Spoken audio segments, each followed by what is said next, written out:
Can I dance with you?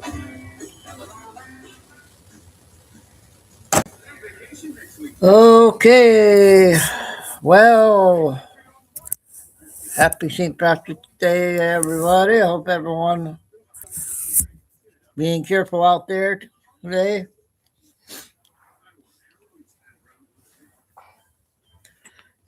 So we had a great big show this afternoon.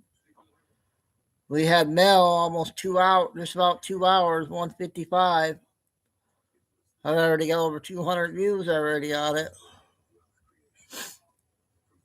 So we're going to have another good one again. Hey, Paul, did you listen to the first show? Carol? Oh, you're all right, Carol. I know if you can't make it, you don't have to say sorry. No, it was 2 hours today, and oh man, we have a new Nick Shirley video. Benny has one off of Nick Shirley saying fraud in California.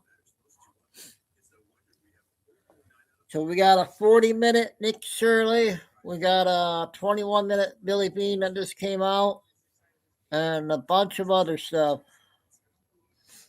Everything's coming in at once.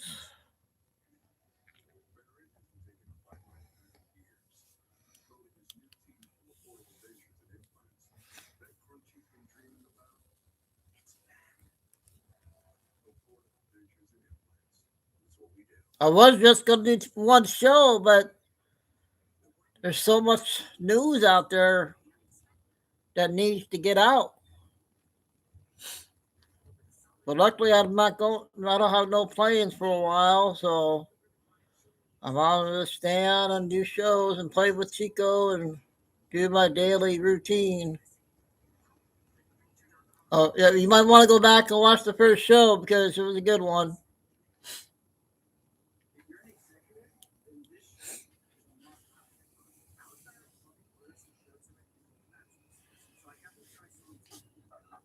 USA tonight. Gold medal game. Yes, Venezuela upset Italy, so that helped out USA. So that's on at 8 tonight.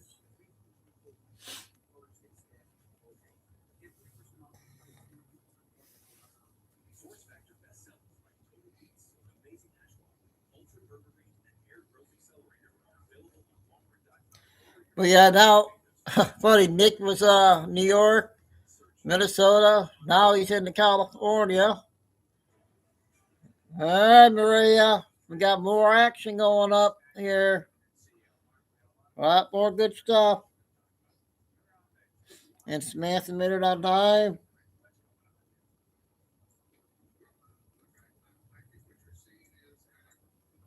God, Doug just came out with 2 more videos. Oh my goodness. This is how fast your hair can.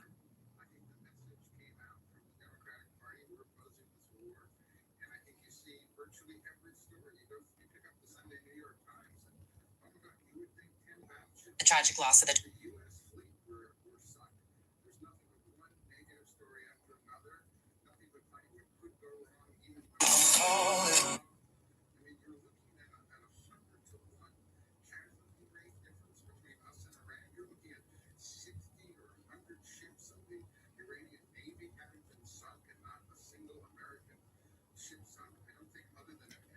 So did everybody catch the first show? Samantha, did you listen? Mel was 2 hours.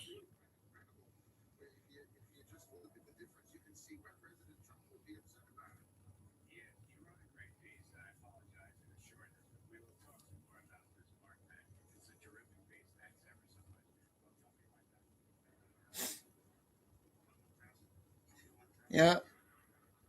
I already got over 200 views already on it.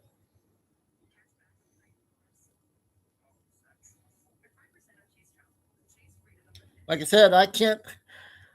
I want to do one show, but there's so much intel out there.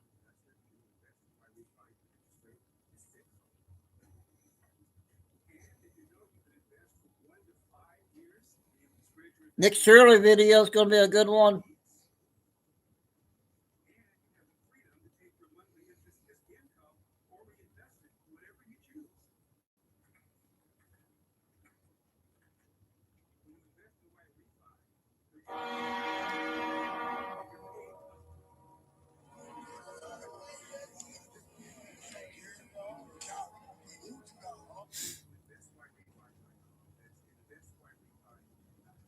Yep, sure is. Trying trying my best to have everything caught up and get our normal videos like with the regulars like Q and Nick and Doug and Billy.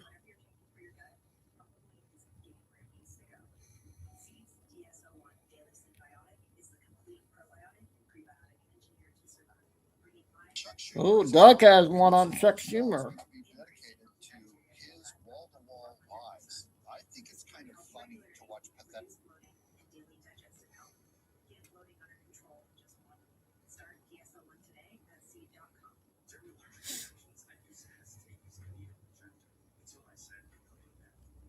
See if Terry can make it on time. Waiting on Terry, and Kay must be getting things ready.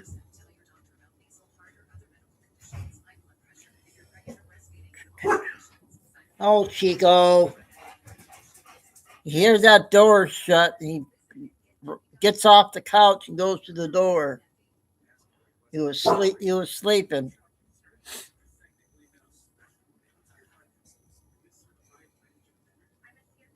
I'm gonna share some photos here on the phone if I can.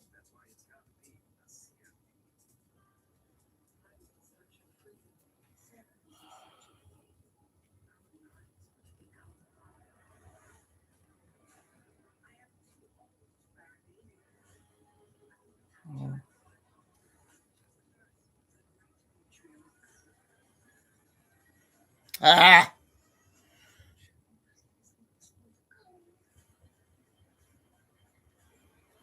All right, we'll go ahead and wow. Sheila, where you been hiding at? You been lurking?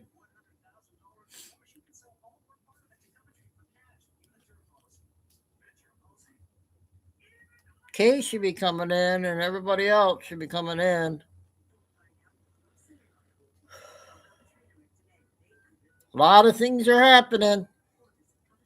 Are you from Canada, Sheila? So I got two videos on Canada tonight. Ann is, and Dave or Greg and a few others.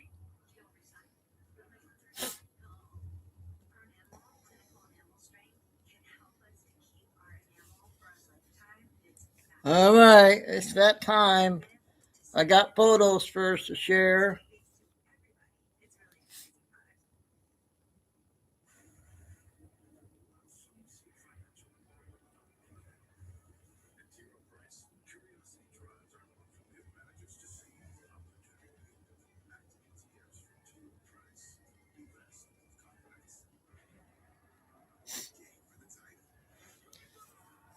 I got three photos I'm gonna share real quick.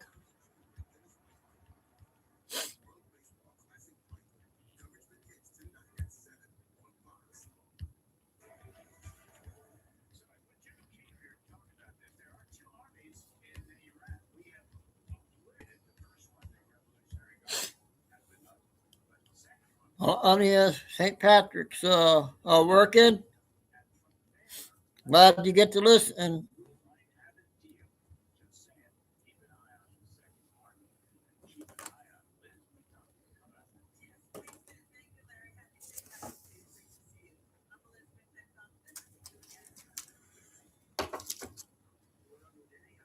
Oh, okay. I forgot what state. I don't know if you were from Canada or not. I wasn't sure. I remember.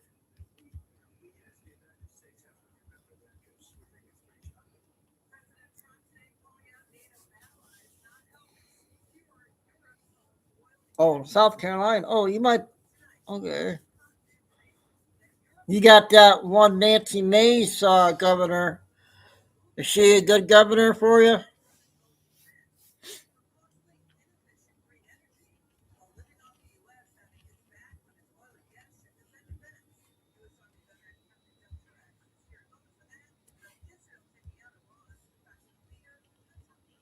That's a better picture there.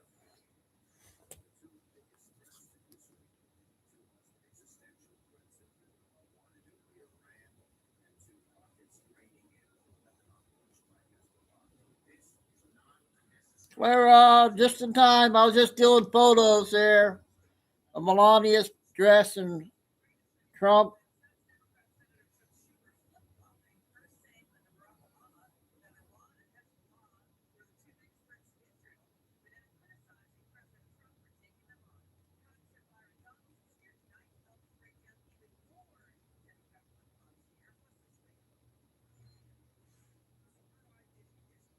Okay, let's go ahead and do Q's video. What's up, family? Welcome.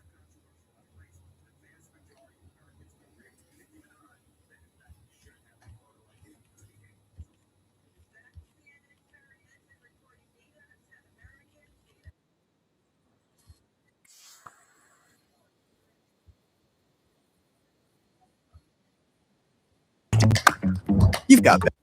What's up, family? Welcome back to Out of the Darkness. I am Q. So, a major development took place today. We've seen this Trump administration, good or bad, it has held together. By this time in Trump's first term, there were dozens of firings and resignations, and it just hasn't happened this time. Until today, we saw a pretty upper end or high end resignation. And that was from Joe Kent. Now, Joe Kent was the director of national intelligence with the National Counterterrorism Center. He worked directly under Tulsi Gabbard. Now, a lot of people are divided as far as Trump supporters go. Some people agree with Joe Kent's reason for leaving. Some people think that it's terrible. President Trump had a disagreement, but he said he liked Joe Kent. But I'm going to read this resignation letter to you guys, and we can discuss it afterwards. So he said, President Trump, he said, after much reflection, I have decided to resign from my position as director of National Counterterrorism Center, effective today. I cannot in good conscience support the ongoing war in Iran.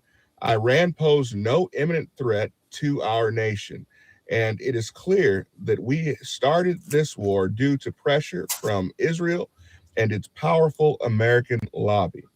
I supported the values of the foreign policies that you campaigned on in 2016, 2020, and 2024, which you enacted from your first term until June of 2025.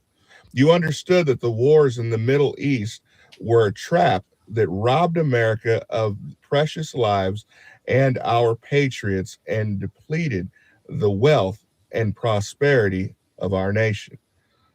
In your first administration, you understood better than any modern president how to decisively apply military power without getting us drawn into a never-ending wars. You demonstrated it by killing Soleimani and by defeating ISIS. Early in this administration, high ranking Israeli officials and influential members of the American media deployed a misinformation campaign that wholly undermined your America First platform and sowed pro war sentiments and encouraged a war with Iran. This echo chamber was used to deceive you into believing that Iran posed an imminent threat to the United States and that you should strike now. There was a clear path, and that there was a clear path to a swift victory. This was a lie, and the same tactic the Israelis used to draw us into a disastrous Iraq war that cost our nation the lives of thousands of our best men and women. We cannot make this mistake again. As a veteran who deployed to combat 11 times, and as a Gold Star husband who lost my beloved wife, Shannon, in a war manufactured by Israel. I cannot support sending the next generation off to fight and die in a war that serves to no benefit to the American people, nor justifies the cost of American lives. I pray that you will reflect upon what we are doing in Iran and who we are doing it for. The time for bold action is now. You can reverse course and chart a new path for our nation, or you can allow us to slip further toward decline and chaos. You hold the cards. It was an honor to serve your administration and serve our great nation. So, this guy, first and foremost, is a patriot, has served in the military, lost his wife in the military. I know many of you guys will say, "Hey, the Iranians had enough uranium to make 11 nuclear weapons." This guy is saying that he was the head of counterterrorism, and he was in intelligence. And he said that that's simply not true, or that they pose no imminent threat. This isn't a guy who seems like he is trying to trash Trump. He actually seems like he's still very supportive of Trump, but feels that Trump was deceived. Now, many of you guys will say that's impossible. Trump cannot be deceived because he is the greatest of all time. Again, I'm not getting into the weeds on that one, but I think it's an interesting take from someone in national security and someone who is a patriot and a supporter of the president. Comment below. Let me know if you believe that there's any truth to this, or if you think he's right, or if you feel that Trump made the right decision. I'll see you guys next time. Be blessed. Okay, the first Q video. I got a 2-minute one. Doing shorts first.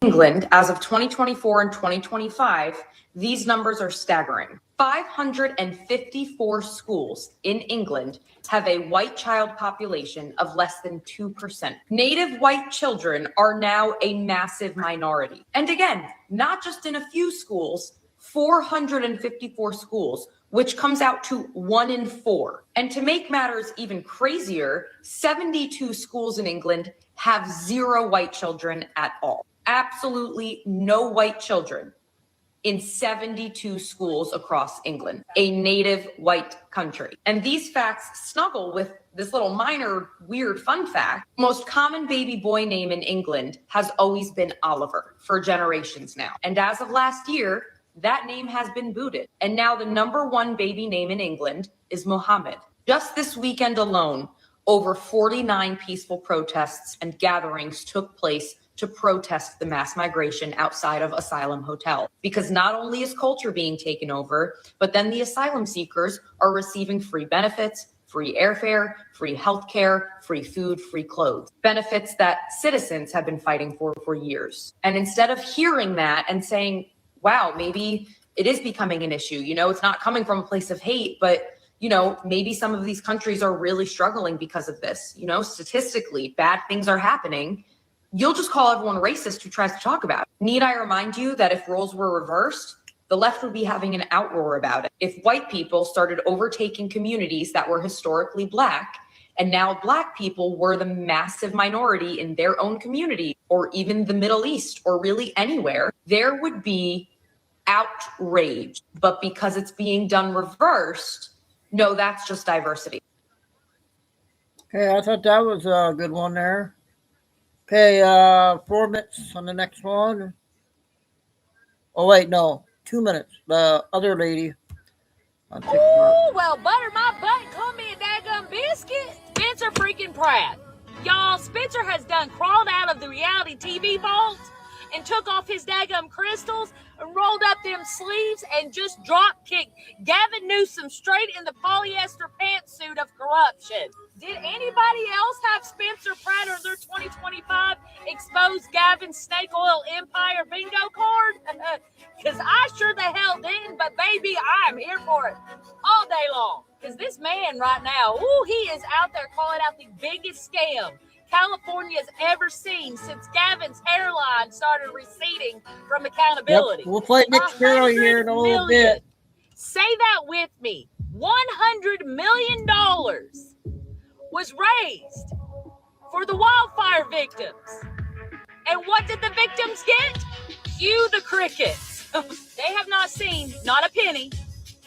They haven't even gotten a sandwich. They didn't even give them a roll of toilet paper. They had concerts. They had celebrities up on stage just boo-hooing their eyes out. They had politicians out here just patting themselves on the back like they did something. Meanwhile, all these families just sitting over in the Palisades, sitting in the ashes with absolutely nothing but broken promises and smoke in their eyes. And y'all, Spencer Pratt's the only one out there that has a freaking backbone to say it out loud. Looking at Gavin Newsom dead in his Botox soul and said, "Where's the money, boo-boo?" And then he had the guts to even call out cow volunteers. Well, so let me translate that for the ones in the way back. That's Gavin's own office. Which somehow magically they got their little government hands on the second round of that $50 million. Oh, but you got Gavin out here acting like he don't know nothing about nothing. Gavin, honey child, boo-boo, you ain't just out of touch, baby. You out of time. Because if my memory serves me correct there, Gavin, you in Bass Lake, California burned like a barbecue gone wrong. Okay, then you took the donation money like it was church tithes. Then you gave it to nonprofits, which probably bought more office snacks than actual relief. Y'all play folks dirty. So here's the tea, sweetie.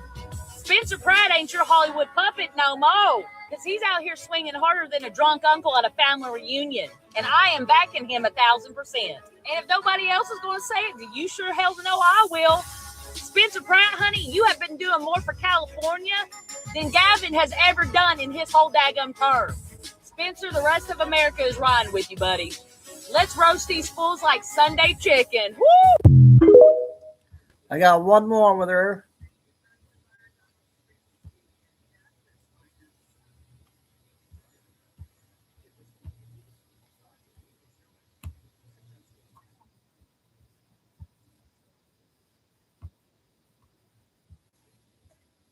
Say that prayer is just nonsense, just noise.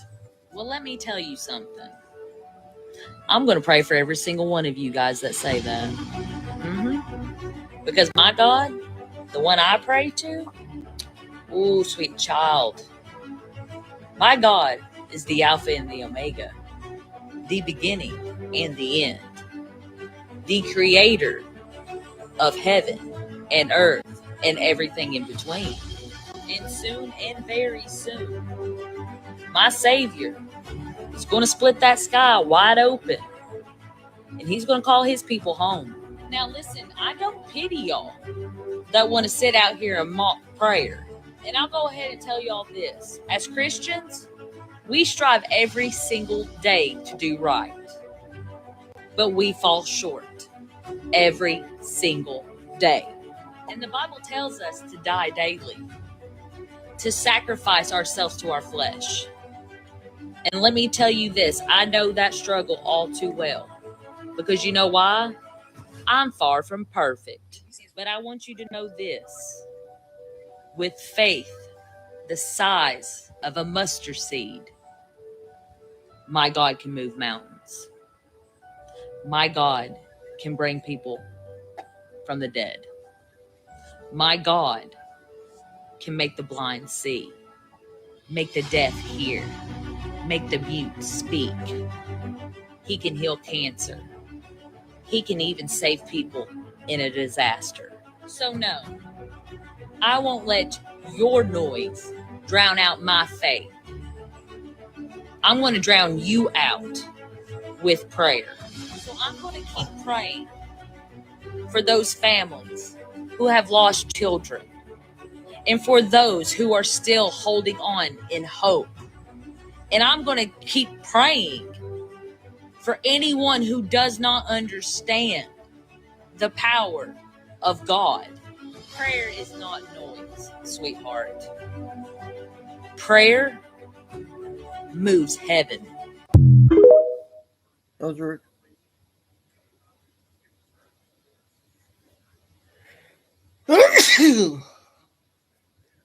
excuse me. Those were good ones. I got another 4-minute one here. Oh wait, we'll see what I got lined up. Yep, 3 minutes.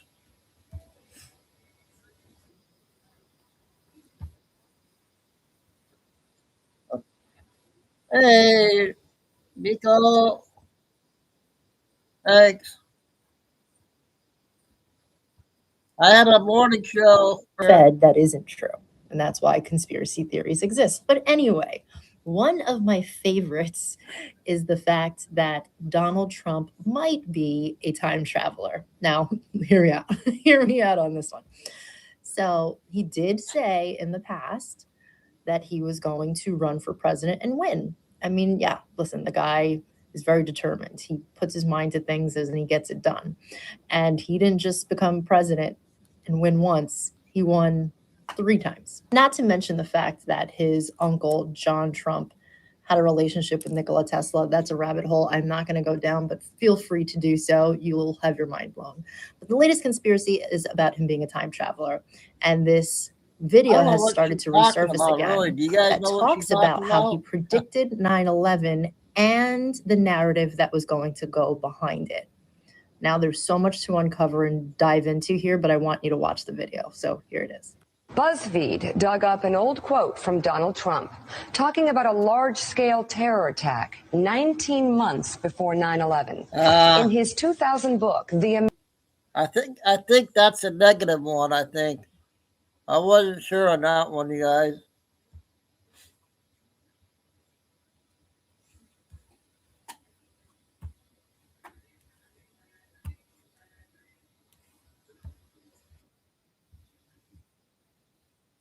Minute and a half. Off the coast of Washington State, in the middle of the ocean, sits a mysterious label, the Rh negative registry. Why would something tied to one of the world's rarest blood types appear in such an isolated location? Rh negative blood is already steeped in mystery. Found in just 15% of the population, it's been linked to theories of extraterrestrial ancestry, ancient civilizations, and even secretive government projects. But now, this strange marker on Google Earth raises more questions than answers. Could this be the site of an off-the-books research facility studying Rh negative blood, its rumored connection to heightened senses, or even alien abductions? Or is it a digital breadcrumb pointing to a hidden group operating far away from public scrutiny? What's even more intriguing, this anomaly is in the Pacific Northwest, a region infamous for UFO sightings, strange disappearances, and otherworldly lore. Is this just a glitch, a secret hiding in plain sight, or something far more sinister? What do you think is going on with the Rh negative registry? Drop your theories in the comments and share this with anyone who loves unraveling mysteries. And remember, keep questioning, keep exploring, and always keep seeking the truth. Interesting one.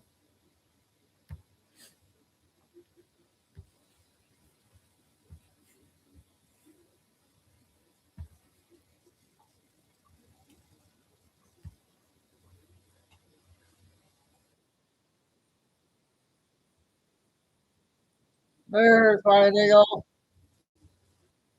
I haven't played Nick Shirley or Billy yet.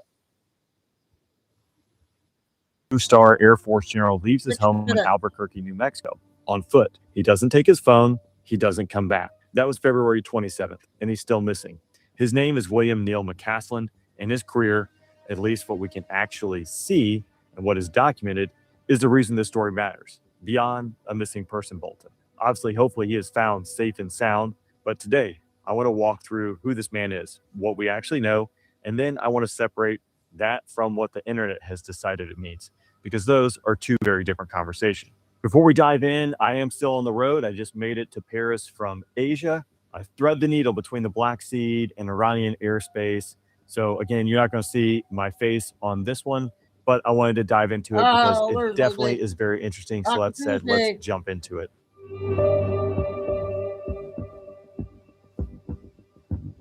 McCaslin graduated from the Air Force Academy in 1979 with a degree in astronautical engineering. He then went to MIT and completed graduate work in aerospace engineering. From there, his career went in a direction most people never hear about. He worked in the Secretary of the Air Force's Special Projects offices in Los Angeles, classified science reconnaissance programs. He ran mission planning at Aerospace Data Facility at Buckley Air Force Base, which puts him really close to the National Reconnaissance Office. He was the chief engineer of the Navstar GPS Joint Program Office, the program that built the GPS constellation the entire world now depends upon.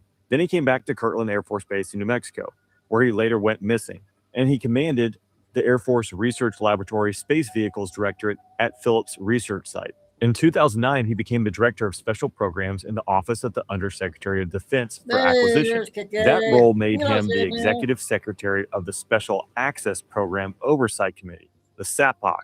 That body oversees America's most sensitive classified programs across the entire defense enterprise.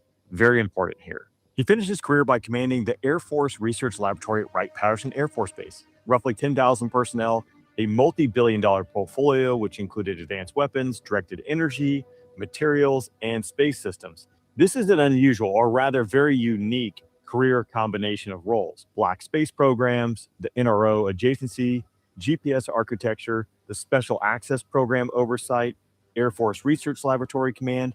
Most people might have one or two of these when we're talking about engineering and research. He had them all. So here's where a little noise pops up. Because McCaslin's name has been circling in the UFO and UAP circles for years, Wright-Patterson Air Force Base, where he commanded the Air Force Research Lab, has been a focal point in the UFO lore for decades. Project Blue Book was based there. There are long-standing rumors about the Roswell crash materials being stored there. Whether any of that's true, I genuinely don't know. What is documented in 2016, a WikiLeaks published emails between Tom DeLonge, the Blink-182 musician turned UAP advocate, and John Pastetta.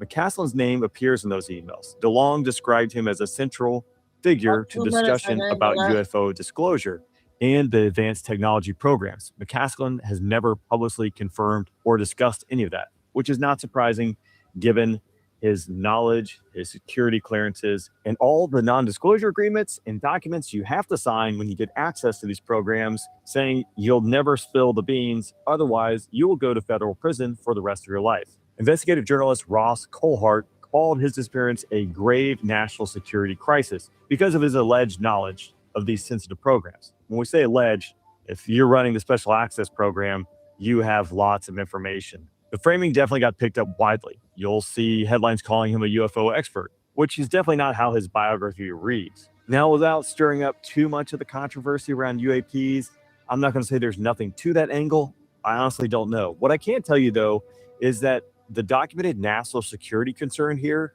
doesn't require the UFO piece at all. A retired two-star with Special Access Program oversight credentials, having that intimate knowledge of across the DoD enterprise, plus the NRO adjacency, the deep knowledge of classified space and space weapons programs that have been in development, that are ongoing, no phone, no contact, no trace for 2 weeks, that's definitely a serious concern.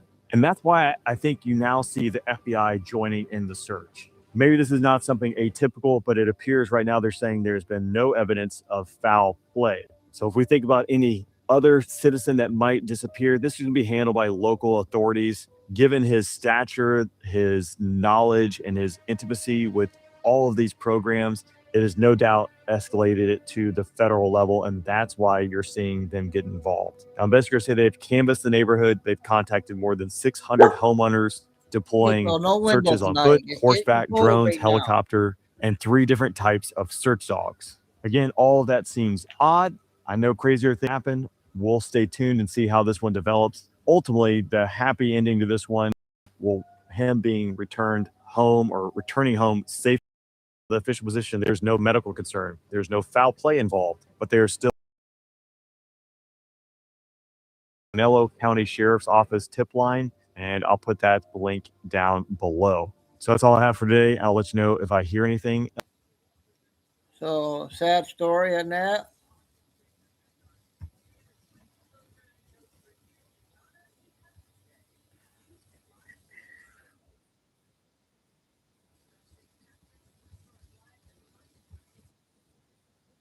the U.S. Bank Tower literally like 20 minutes ago, and how it was in the Terminator 2 movie, Judgment Day, and it was blown up. And then I talked about how it was in the movie Independence Day. And if you've watched that movie, then you already know what happens.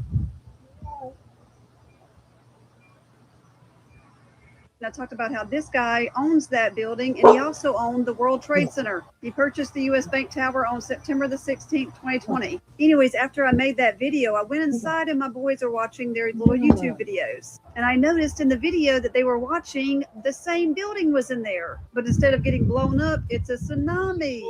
I just thought I'd share that because that's a big coincidence, especially when just a little while ago, I even found out what this building was. And if you follow me, you know I don't believe in coincidences at all. That seems really strange to me. Anyways, y'all let me know what y'all think, because I think that was totally... Okay.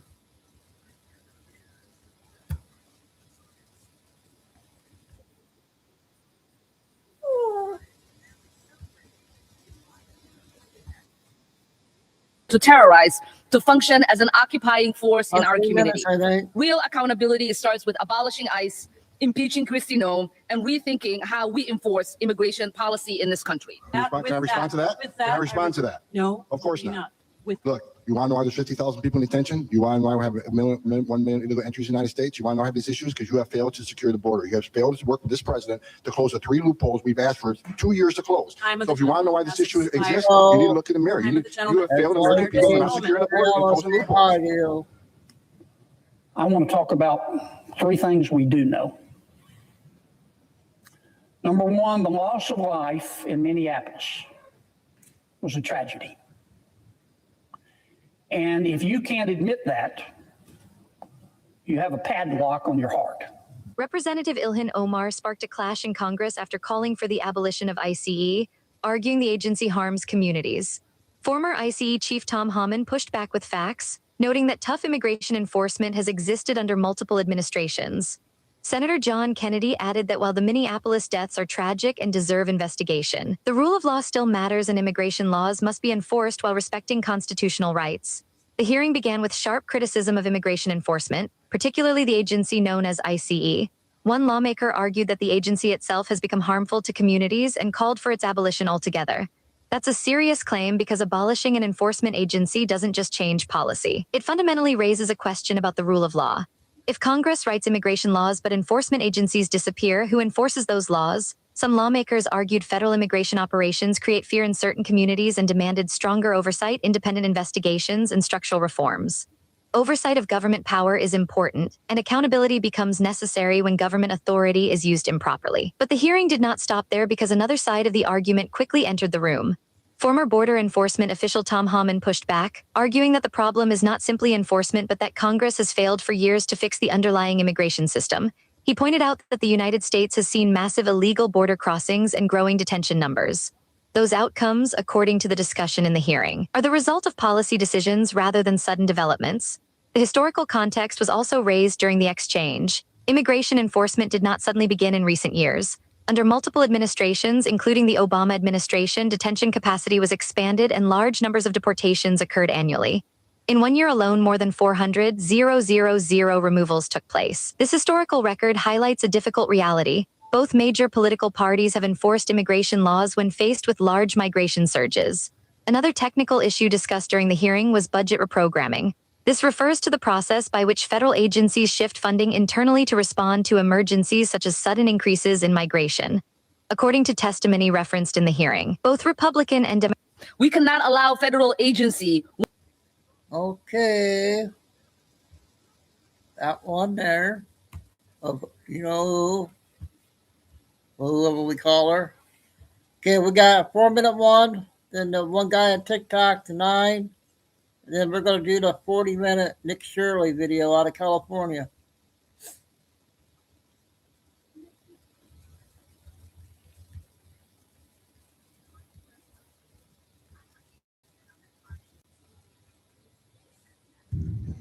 You know, guys, this is Cub Kyle here. And this whole deal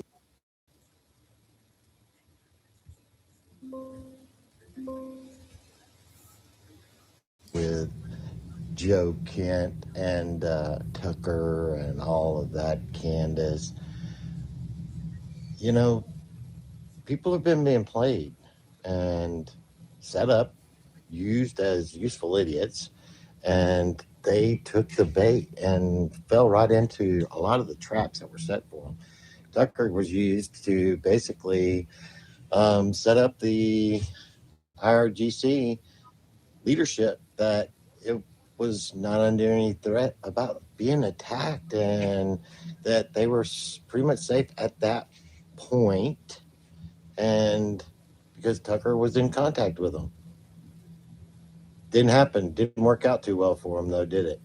They all died in less than 2 hours. So Joe Kent, leasing information.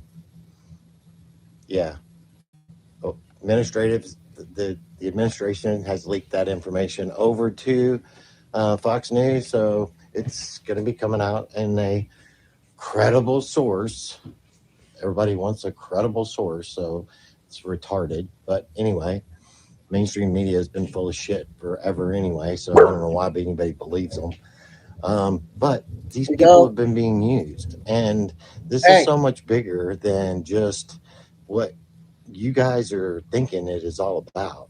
This is really about separating and crushing the Britain imperial control and manipulation on the entire world and setting it free.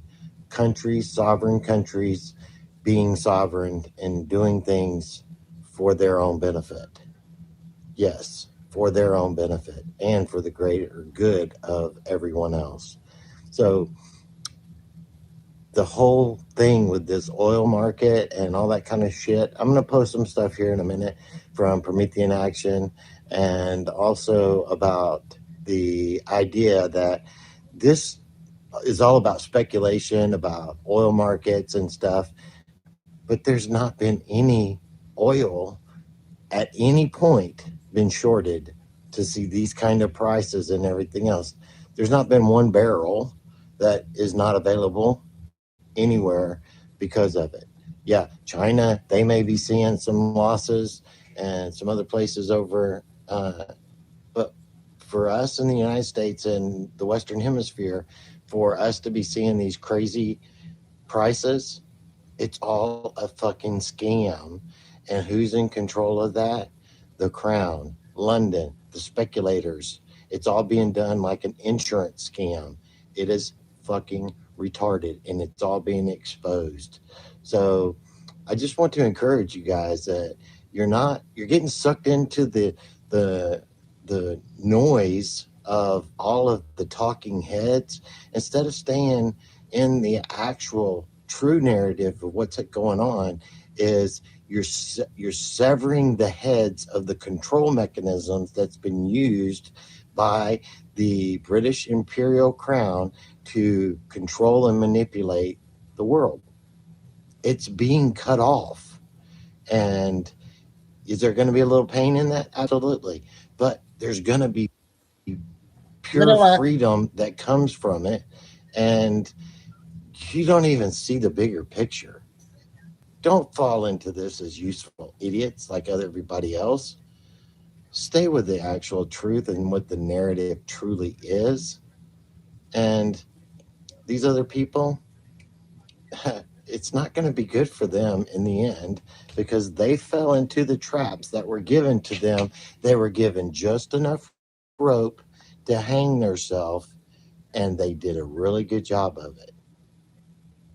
Too bad. So peace out. Love you, Captain Kyle. And okay, that was a short one. I'm going to play the other lady. We got three of them, I think.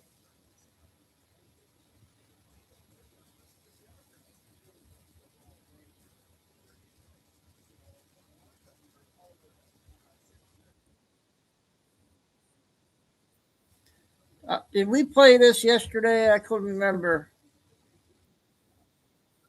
From the United States to Iran being the neighbor, and apparently people didn't finish the video. It was only 2 minutes and 37 seconds long, and halfway through it I even said, this is just a scenario. to show people how important the Iran war was, but apparently I need to keep my videos 30 I'll play seconds this one shorter again. I don't because know if we I had played so it or many not, messages but of I people got worrying 2 about me, new which ones. makes me feel good, but it makes me also feel terrible that you guys thought that. I was trying to do a comparison. Reason number 262 to hate Iran. Ready? Let's go. So over in Iran, if you are found out to be a homosexual, or if you don't know what that means because you were just born today, somebody that is attracted to the same sex, well, the penalty for that, first of all, it's illegal. The penalty for that is flogging, public humiliation, imprisonment, unaliving, or the best thing is, since you want to like men and you a man, then they force you to do gender reassignment. We did play this one? You to do gender reassignment. Yep, I thought we did.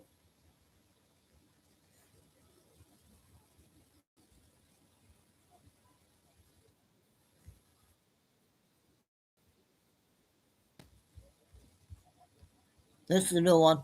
With women, obviously from the TikToks, I'm seeing this shit still going on. You wouldn't think in this day and age that this would still be happening, but humans gonna, aren't they? So let me tell you a little something before you judge a woman that won't leave a man that's doing this, and you make comments like she must like it, she's staying with him. Have you offered your home to her? Have you offered her a job? Have you offered her anything besides your judgment? Let me give you a little enlightening, okay?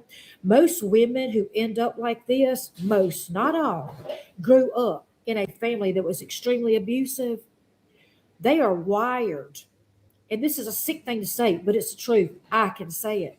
They are wired where their brain, I hate to say, is comfortable in this situation. It's familiar. Let me put it that way. It's familiar to them. Okay. So when you grow up with domestic violence, or you grow up with parents who are monsters and do things to you and to your animals and treat you like shit, make you feel worthless and ugly and stupid until you're never going to amount to anything.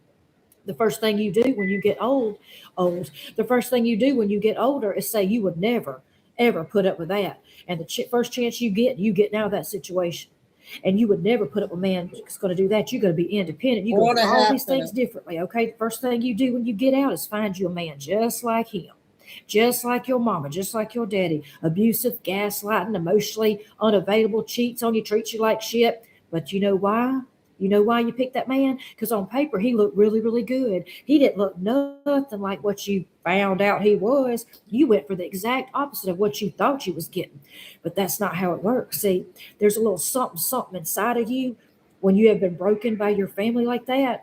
And the man out there that's a narcissist or an abuser or user, they pick up on it. Because 9 times out of 10, you're a fixer. You're real nurturing. You're real loving and caring and kind, and they see it. And they surround you like a bunch of motherfucking piranhas, okay? And they got to put on a real good act to get you because they know that you are scared. And the first sign that you see that you family, they might abuse you, you go fucking run. So they put on their mask. And they give you everything that you've ever dreamed of till you fall madly and deeply in love. And once they have you, that's when the gloves come off, quite literally. Okay. So by that time, you are fully 150% invested.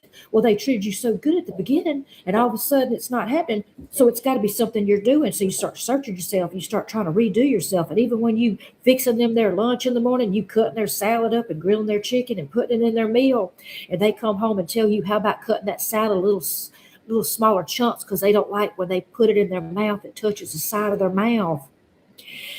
And you start thinking about yourself, you must really be a piece of shit. Now, you might not actually think those things, but most of the time you do. So the abuse continues. And as the abuse continues, what you think about yourself gets lower and lower and lower. Then you start losing all faith and all hope. The only thing that's comfortable to you, the only thing you really have is him. Because by this time, pretty sure he's already separated you from your family and your friends, or at least kind of pulled you away from them a little bit. So you feel like you ain't got nobody. You might have lost your job or something because you're so busy taking care of his problems, or you're so upset, worried about the shit he's doing behind your back with other women. So then you feel like you can't make it. But then one day there's hope. Let me tell you, there's hope. One day he crosses a line. He really crosses a line, and something in you snaps. And you wake the fuck up. And you think to yourself, what the fuck am I doing? I can be single. I can struggle all by myself, but at least I'm going to go to sleep at night without crying myself to sleep. Okay. And if I do cry myself to sleep, it's because of something I did, not because of somebody else. So let me tell you something. All you women out there that's hurting and suffering and going through this shit, take it from me. There is hope on the other side. You start watching The Secret. Okay, you start watching it, do everything it says, start thinking positive, start doing positive things, start telling yourself how good you are every morning. Don't let him know about it until you get yourself strong enough that you can leave. Anybody need any help, need any questions answered, need anybody to talk to, reach out to me. Take care, fellow sister. Good afternoon, everybody. That was a good one for the woman out there that need advice. One more. This one's a short one, 125. That shit about Israel. You might be against them. You might be for them, but you better not fuck with them. Okay? Guys, do y'all realize that Israel is over there taking terrorists out left and right? They just took out one of the main Iranian people over there. Y'all don't forgot about the time that Israel somehow got little teeny itty bitty baby bomb explosive Chico, things. stop it. And got it into their cell phones and beepers. And then they unalive one of their little people. And while all the other little assholes were circled around the funeral all morning and shit and getting sad, all of a sudden their damn cell phones go off and blow off their ball sacks and their damn legs and their arms. I'll tell you right now, you say what you want about Israel, but they some of the most toughest, smartest, get the shit done motherfuckers you ever seen in your damn life. And I, for one, would rather have Israel on my side than against me. So for all of you out here running your mouth about Israel, I suggest you shut the fuck up, okay? I tell you what, guys. Okay, we got 3 of others out tonight. I'm not going to open that window, buddy. It's cold. You'll get sick and I'll get sick. You can jump up there.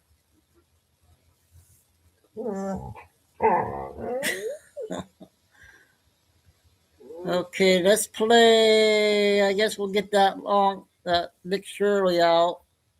We'll come back and get the other ones. This is 40 minutes.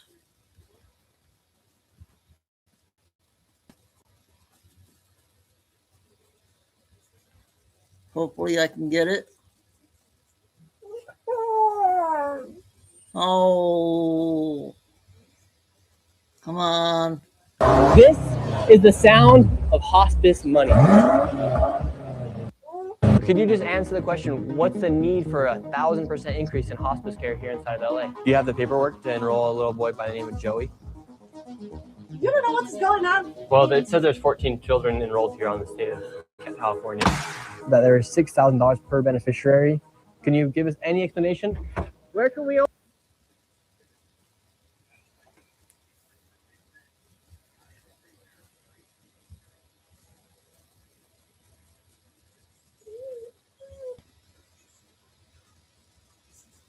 open a hospice at? Get the Maybach just like you. California may have the largest amount of fraud in the country, as California is the state with the highest taxes and collects more money than any other state in America. It is filled with fraud. California's version of Medicaid, called Medi-Cal, has more than doubled since 2022 from $108 billion to a proposed $222 billion in 2026. Their population, however, has not grown exponentially. However, their spending has. There has been 1,000% increase in hospice care in the Los Angeles County. In fact, 1 out of every $10 of home health care in America is spent in Los Angeles. On top of that, their government-funded daycare programs are filled with violations. While they continue to give money to these fraudsters, it is estimated that the fraud in California could be in the hundreds of billions of dollars. In this video, we'll be going face to face with these fraudsters, confronting them as they defraud the American taxpayer out of millions and billions of dollars as they live their lives in luxury, driving around luxurious cars that cost more than $100,000 that you actually paid for. Let's start first by going to these daycares filled with violations that still continue to receive money from the government. So this is the location of the daycare. It's in the middle of this shopping plaza. A lot of the buildings are closed down or boarded up, have been graffitied. And then you also have just a big dumpster right here with all this garbage. And then the daycare is right there. We're gonna go in right now. We actually have a homeless person there too. Oh. You see that? There's actually somebody sleeping here right now. Hello? You all right? Yeah. And so there is a homeless man who's sleeping right next to the daycare. He's sleeping right here and the daycare is right there. This does not look like a place where you'd want to bring your child, and it does not look suitable and set the code to be a place where children are enrolled. So they do have some children here. How many do they usually say they have, or what's the story with the The children? last few visits from the state have said that they have 39 enrolled. And right now we're seeing about 5 children. Yes. They are enrolling right now. It says Medina Learning Center is now enrolling. So let's see if little Joey can learn a little bit here at Medina. Do you have the paperwork to enroll a little boy by the name of Joey? Yes, we'd like to enroll little Joey into daycare. They have as their backup facility the UMI Learning Center, and the UMI Learning Center was convicted in federal court in 2024 of having 150 ghost kids. So I want to find out what the affiliation is and why this facility is listed as the backup. Yeah, can I get the paperwork to enroll a child? Yes, I can. Great. What do you think about daycares being used for fraudulent businesses to receive money from the government to say they're enrolling 39 children, 89 children, and for millions of dollars be going towards these facilities? What do you think about that as you do work in a daycare? No, it does happen. I've seen it like elsewhere. I've seen it in listening to the news. So it does happen. Thank you. The card that they gave us, this is the licensee, the person who owns it. And that's so far been the only thing they've been able to give us as to how to enroll a child. Mm-hmm. And then in the back corner of this parking lot appears to be the playground. Here's a bunch of garbage. And then right here appears to be the playground. Some strange things are happening outside this daycare. Whether or not it's fraudulent, there is a lot of suspicious activity taking place. This right here is Hayden Sarah Family Childcare. This is a daycare right here. Apparently they have 14 children enrolled. Tell us a little bit more about this daycare right here. We're in the middle of the hills here in San Diego. So according to state records, when inspectors arrived here, there were 14 kids enrolled, but 0 present. And then this place was also cited for having missing children's records and also not having a facility roster. It's kind of weird that there's this daycare in the middle of a neighborhood. Hello. I was naked, okay? No, you weren't. I can sue you. I was like, I wasn't dressed up. I'm Muslim. Either way, can we enroll a child into the daycare? You don't know what's going on. Well, it says there's 14 children enrolled here on the state of California. All right. It says there's 14 children enrolled here. You don't care. I do care. Then where are the children? You don't care. Where are the children at? It's 9 up, Minnesota. You come here. Where are the children at? Where are the children at, ma'am? All right, so what she's doing is she's making a video right now. She's going to send it out all to all the other daycares. But at the end of the day, enrolled for 14 children, no children here. And this is from the state of California. We're not targeting Somalian population. We're just going after daycares. And it just so happens to be that all the daycares, they are Somalian so far. Where are the children at, ma'am? 14 children. Would you like to make a statement as to where the children are? You don't care where is my children are. Ma'am, we would not be here if we weren't asking you. You don't care. You don't care. What do you mean we don't care? This is why we're here. And don't record me. You don't care. This is why we're here to ask about these Don't ask daycares. me who you are. Who you are. My name's Nick Shirley. You already know that. Shirley, I know, but you a trouble man. How are we making trouble? You're causing trouble. Let me call 911. 911. We just want to know where the children are. No, I'm calling 911. For what? To you. For what? You come to my house. We haven't done anything. I don't know.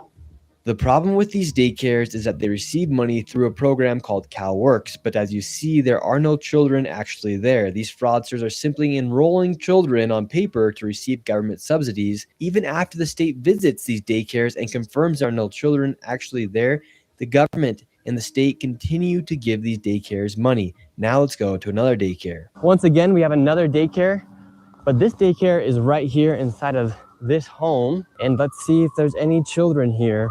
They do say they have 7 enrolled. The state has said that there is 0 when they arrive. Is this Habubu Family Child Care? Yeah, we were wondering if we could enroll a child into the daycare here.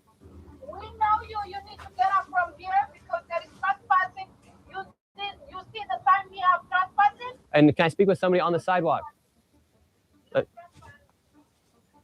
Would you just like to speak with somebody? Yes, sir. Yes, we're right here. Can we talk to you really quick, sir? Can I come talk to you, please? All right, so right now, the current situation is we have some people yelling through the Ring doorbell cam. A man came out, started yelling, and then we also have this car recording us as well. But we just want to ask for some clarification for the American people. 4 different visits. The state inspectors have shown up. There's kids enrolled anywhere from 7 kids and up. And every single time the state has showed up, 0. 0 children. That's the state of California. We're just asking for some clarification. They won't even answer any of our questions. So essentially, a house just like this is receiving money from government subsidies without actually running a daycare. Meanwhile, they get money from the government as they run their fake daycares. Now let's go to another one that's even more concerning, as kids are left all alone. Now we're at the Jama Shukri Family Childcare. This place is not in a shopping plaza. It's not anywhere near any place that looks like a place where a daycare would be. In fact, it's actually in one of these apartments right here. What more evidence do they need? Now we know it's in every state of everything, and we still, it's time to end this movie. Did they say it's a movie?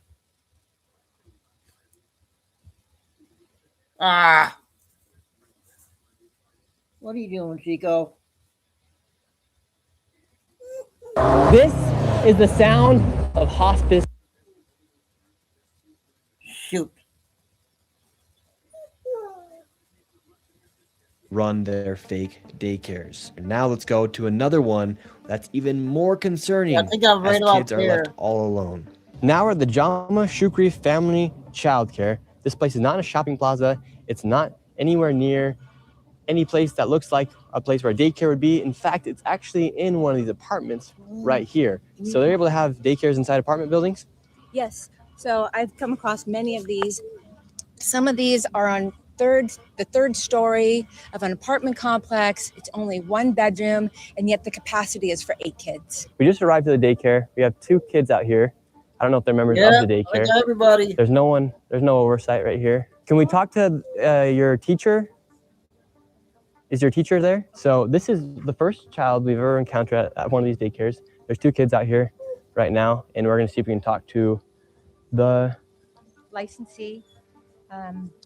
It is, according to this paperwork, Shukri Jama. Can we talk to the adult? He is not here. Not here. Yeah. So you guys all by yourself? Yeah. Go to the door. No one's here. No one is here. No one is not here. Okay, so you guys are all by yourself?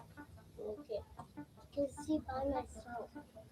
Yeah, okay, that's concerning. No one's watching those children, and they're all by themselves. My heart is breaking right now. I can't. Unbelievable. Yeah, and what makes you so emotional as a mother, seeing that those kids are just out by themselves? Seeing the kids all by themselves. It's supposed to be a licensed daycare, and there's no adult anywhere. What is going on? And the crazy thing is, California allocates $6 billion to childcare and daycare facilities just like these, and there are over 39,000 facilities in the state. The California Department of Social Services even found an error rate of over 1.6% in their own audits. And to be very conservative, it is safe to say there's upwards of $100 million in fraud lost each and every single year. And now let's head over to where there's so much fraud, you're going to lose your mind. Let's head over to Van Nuys, where there's home health care and hospice fraud literally everywhere. With the fraud here, California ranks the highest for Medicare, Medicaid, Medi-Cal, whatever you want to call it. They spend the most amount of money per state. And here in LA, 1 out of every $10 that goes towards home health care in the United States goes to a business here in LA. Right now, we're in Van Nuys. This location has tons of hospice centers, home healthcare centers. And right now, we are going to Gardens of Angels Hospice. They billed $4.8 million per beneficiary. They charged $5,807 with 28.6 claims per patient and only 2 codes, which means 2 services were provided. And inside of this same location, there's also Blossom Hospice, and they received $3.4 million with $6,000 per beneficiary at $927 per claim and only 1 code, which means they only provided 1 service. And it looks like there's about 15 more hospice centers inside this one plaza we're going to right now. We have all the information with us. In some of these places, it doesn't even look like they've been registered with the CMS, which is the Centers for Medicare and Medicaid. 7 of the 4 entities have 0 SMS data, possibly shell registrations, shell companies. And it's rumored that these are Armenian Russian gangs, Armenian Russian mafia. So we're gonna be going in there and we're just gonna ask them, what's the need for all this hospice? So is there that many people dying here in LA where they need to be spending millions and millions of dollars on this hospice care? All right, right now we're looking for a Garden of Angels Hospice. All the buildings are all hospice centers. Let's see if we can find Garden of Angels. This is the Angels of Haven Hospice Care. We have Angels of Valley Hospice. Hello, how are you? Good. We were looking for Guardian of Angels Hospice, but this one will probably do Angels of Valley Hospice. We were wondering if we could get some information to check our grandma into hospice. Your grandma? Yeah. Which hospice is she enrolled? We would love to maybe see if it's possible to get her in here to Angels of Valley. You have to get a hospital referral. Okay, how many people do you guys have with you guys? Irrelevant? Oh, okay. Where are you guys from? Where am I from? I'm from here. We're just looking for a spot for our grandma. Yeah, no, we're doing it. We all do referrals from hospital. Okay. We all just walk in and take it. Yeah, because we're seeing like, we got Garden of Angels, Blossom Hospice here. Okay, well, we'll keep looking for Guardian of Angels then. Yeah, I don't know. So they say they only take it from hospitals, which could be a valid response. Let's go see if we can find Guardian of Angels. This place is just filled with hospice centers and home health care centers. You have one right here, 7-star home health care. And then up here, you have Miracle Healing Hospice. So this hospice location, Miracle Healing Hospice, in 2023, they charged $1.3 million, and per beneficiary, it was $32,000 for 38 beneficiaries. Per beneficiary, that comes out to $32,935. Let's see if grandma could check herself into this one. I'm just trying to be a good grandson. When we're knocking the door, no one's coming. We look inside the window, empty building. In 2023, this place received $1.3 million. Not a single piece of furniture. Nothing. Insane. This is insane. Miracle. Let's see if we can get SX Home Health. Says they're open Monday through Friday from 9:30 a.m. to 5:30 p.m. It's getting really hard to find grandma the healthcare she needs these days. It really is, isn't it? We got SX Home Healthcare. They're not open, so it's all right because we can go to Alpha Omega, Ventana Hospice Inc. Not only are these shell companies, these are shell buildings. It's like somebody took a motel building and turned it into 100 fraudulent organizations. We got a nice Mercedes down there. 3 nice Mercedes down there. 3 Teslas. Might even double as like a illegitimate car lot. Like, are they selling a car right now? Grandma's not going to Alpha and Omega, so maybe she can go to Serene Touch Home Healthcare. Oh. Says they're open Monday through Friday, 10 a.m. to 4 p.m. It's 1 p.m. right now. Let's see if they're here. Perfect. This one's open. Hello. And once again, it was completely empty and nobody was there. We went to the next door because it was another hospice. Here we have another location. We got St. Michelle, HHCI, Home Healthcare Inc. Hello? No one's here? Hello, sir. How can I help you? Yes. Well, we were originally looking for some hospice for our grandma, and then it turns out that all these locations are hospice and home health care locations, and a lot of these. Looking for hospice for who? Grandma. For Dr. Oz? Yeah, for Dr. Oz. Yeah? Yeah, for our grandma. Yeah? It'd be for grandma? It'd be pretty Tell good. Dr. Oz to take his grandma and go to the other buildings and find the hospice. You know, this is stupid. You can record me. Why can't I It's record okay. you? You cannot. Oh, okay. Well, we were looking for Guardian of Angels. Well, did you see any Garden of Angels on the door? Here's No, Carol. but they received This is bills a 40 $4.8 minute million. one. This is good. Well, Short it's their problem. video. And but we do have yours actually. Mine? Yeah, yours is a KMD, right? Yes. So we do have yours, and there are a lot of these. How many millions did I need? We don't have your official number because it wasn't posted on the CMS website or on their data set. And you're from where? My name's Nick Shirley. They actually made like all this information, the data public for everyone to see what was going on in our country because so much corruption's happening. Yes. But it doesn't look like we could find any of your information from the CMS data set, but we do have you here. So is that concerning that your information wasn't reported to CMS? What information? To the CMS data set as far as the billing and how much money you guys receive from Medicare and Medicaid? Yep. He's good Well, one. First, you have to research. Oh, that's what we have right here. No. It's a piece of paper. Oh well, we went First, you through have to all the research, data sir. sets. If you want to learn, I'll teach you how to get after the crooked people. Okay, help us. We'd love for you to help us. First, you have to research, like you said the name, and you have a number, right? Yes. Then you come to my office. It's a brand new office, and you don't come to a building like this, like FBI guys. Oh, we're gonna get the crooks. Okay, well, can you tell us, for instance, Miracle over there?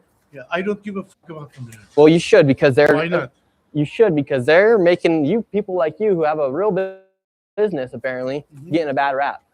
You realize that, right? For instance, it they doesn't received mean- $1.3 million. You cannot They're compare. a There shell is not a company. bad news There's reporter. nothing in there. There It's is not completely a- empty, and they I received don't $1.3 care, million. sir. You should cannot- care. What do you mean? If I you're in should this care? industry, I'd be pissed if someone was stealing money, making me look bad if they were in my But industry. they don't Right? look me bad because I'm not bad. You have anything against my agency? Let's go. Well, we were asking. Put my hands and We were just asking you questions, sir. Like, how come Miracle Healing Hospice right there? They received $32,000 per beneficiary, yet their building's completely empty. call the FBI, Department of Justice. I'm just doing my job as a citizen to show people what's happening here in our country Well, I'm doing because my we're all job as a paying a lot of citizen. money in taxes, and it Me turns too. out a lot of it's just going towards fraud. Well, I'm very happy you're going to catch the poor people. Honestly. Yeah, me But too. it doesn't look like bad. It doesn't make me bad because some people are doing bad stuff. Yeah. So what's the need for 1,000% increase in hospice here inside of LA, in California? You're asking me? Yeah, because you're in the industry, so we figure might as well ask you. You obviously found it was a good business to start. You just started yours, right? I started my business How long? 1997. Okay, great. So How old how are come you? how come I'm you're sorry. how come you're seeing such an increase in hospice care here? Maybe I don't know. Everybody likes the business. What could I say? I do this from 1997. Good for you. And so, Yeah. since you've been in the industry for so long, why do you think we're seeing 1,000% increase in hospice care here inside of LA in I California? cannot answer that question because Looks I like don't they're know. all running out of here. Everyone's heading out. We just got to answer some questions. And why can't Who's running out? what? Look at all the people scattering out of here. They're all here just a minute ago. It's strange, there's, over 80 people connected to one of these dormant motel rooms with no furniture, and they are, getting $30,000 per person. It's millions of dollars. We come and knock on the door. It's an abandoned shell company. I shell don't building. say it's right, and I don't care about those people. Could you just answer the question? What's the need for 1,000% increase in hospice care here inside of LA, inside of California? You're in the industry, sir. You've known it. You know it better than You're me. asking me? No, I don't. You've been in it since 1997. you said. Yeah, but I don't. So what's the need for an increase? Maybe there is a lot of old people already. I don't know what to say. A lot of old people are dying. You listen to Dr. Oz. Let me tell you like this. He's a good And doctor. He's a fraud. He sell a lot of medication online. One of them, it's me. I bought. Well, his He information told comes me, straight from the federal "Let me government, so I finish trust it. his more than yours. Let So, me finish it. I bought his pills. I gained weight well, you still look like you're pretty heavy, sir. You look healthy to me. because of Dr. Oz. Oh, you're fat because of Dr. Oz? Yes. Oh, really? Yeah. Sure. Sir, how are you sure doing? about This guy doesn't think there's any fraud going on. First of all, not this guy. You have to respect me. What's your name? Doesn't matter. All right. Well, Let me this guy with finish no it. name. Well, you don't think there's any my fraud? name. What's your name? My name's Nick Shirley. My name is John Boyadjian. Okay, great. There is a lot of fraud going on, but it's not me. I don't give a who does what. Yeah, we never said you were committing the fraud, sir. Well, you see, I'm here. I'm here, right? So I'm thank you. standing next to you. Do you know where Guardian of Angels Hospice is? No idea. Oh, Angels of Peace. Cool. Hello. Well, can we just ask you guys some questions? We might be able to get you some business. Are you the head honcho here or what? No, you're the head counter. Get out of from here. Give me my Wait, phone. I thought you don't know who these people were, though. Give me my phone. All righty. Light Angel. No, come here. Oh, you. Oh, I'm running. Look at him. What? Come here. I'm right Come here. I'm right here, sir. I'm here. What's going on? Call 911. For what? Call 911. For what? Sir, we're just asking questions, and if you want to answer them, you can answer them. Call 911. We're just looking for Guardian of Angels Hospice. Well, We're trying to check my you're grandma American into- citizens, Look, right? we're looking for trying to Guardian check of my Angels. grandma into hospice. You're American citizens, right? Of course, are Do you? you see any Guardian of Angels in here? Not yet. We're Then looking. get for out of it. here. That's what we're looking for, sir. There's like 100 doors. This is just one door. Okay, get out of here then. What's your problem with us asking people about simple questions about where our tax dollars are going? I don't. We're asking questions about where our taxes are going. You're not asking, you're harassing people. How are we harassing You people? can't be two guys standing in here as a guardians and you're harassing people. Yeah, because people want to kill me for exposing fraud here in the United States. Why they want to kill you? Fraudsters You're don't doing like good being job. exposed. Huh? Why are you raising your voice if you have nothing to hide? You think I'm hiding? What are you so scared You're about me accusing coming me? around here for? I'm not scared. I'm telling you, don't harass You're shaking. people. Why are you shaking? Because I have a diabetes. Oh, okay, great. Yeah. But so, I need your full names. oh, you want my full name? It's on the internet. No, I don't go to internet. I'm too old. Oh, okay. What's your full names? Sir, we're just asking you questions about, What's your full names? oh, we just want They hospice. told you the Guardian of Angels in this building. It's right here. Go look for it, bro. You see That's any what we're Guardian doing. of Angels? That's what we're doing. I'm And you're getting telling mad you. at us. No, you're going to hold the door. We can't find it. So are all Where's the my grandma gonna go, man? They're taking in millions of dollars. I can't find the place. You know? Well, what can I say? Adam? What can I Okay, do? well, thank you, sir. Have a good day. So here in this parking lot, you do have some nice cars. You got a Tesla, a nice Mercedes. You got another Tesla, a nice Lexus, another Tesla, a really nice Mercedes right here as well. Another Tesla, Audi. Really nice cars. A lot of Teslas. A lot of really nice cars for Hospice. hospice. Usually- Must be very lucrative because a lot of these businesses, these doors right here have nothing on them. All the blinds are turned out. In places like Miracle up there, they have received $1.3 million, yet there's absolutely nothing inside. This is what you call welfare maxing. And Rise, you come out, you're welcomed by two nice BMWs, one right here, and inside of there, you have a whole plethora of Mercedes, Teslas, BMWs, you name it. But apparently, there's nothing fishy going on according to them. We then headed to the next hospice compound in search of Hospice of Caring Hearts, which billed $2.5 million. However, when we arrived, it was nowhere to be found, but there was a bunch of new hospices that had popped up. So this is how crazy this hospice fraud is here inside of California. You have all these businesses, they literally open up a business, they just put HFS, hospice caring, they don't do anything with the storefront, and then you have another one right here, Relief Home Healthcare, absolutely empty inside.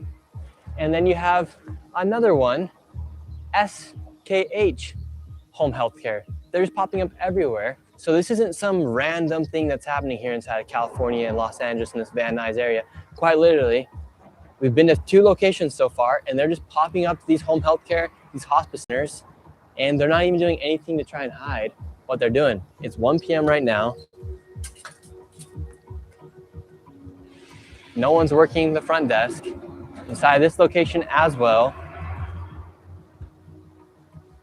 you have absolutely nobody inside it. We're just wondering, we're coming through Van Nuys, how come there's so many of these home health care, these hospices that are popping up everywhere? I have no idea. What made you want to start yours? This isn't mine. I just work here. Okay, and how come you think there's such a 14 sudden minutes. rise of all these hospices and home health cares? I have no 10-minute video or Benny. Pretty lucrative business, or? I wouldn't say like that's that crazy. Because there's a lot of them. Yeah, I know.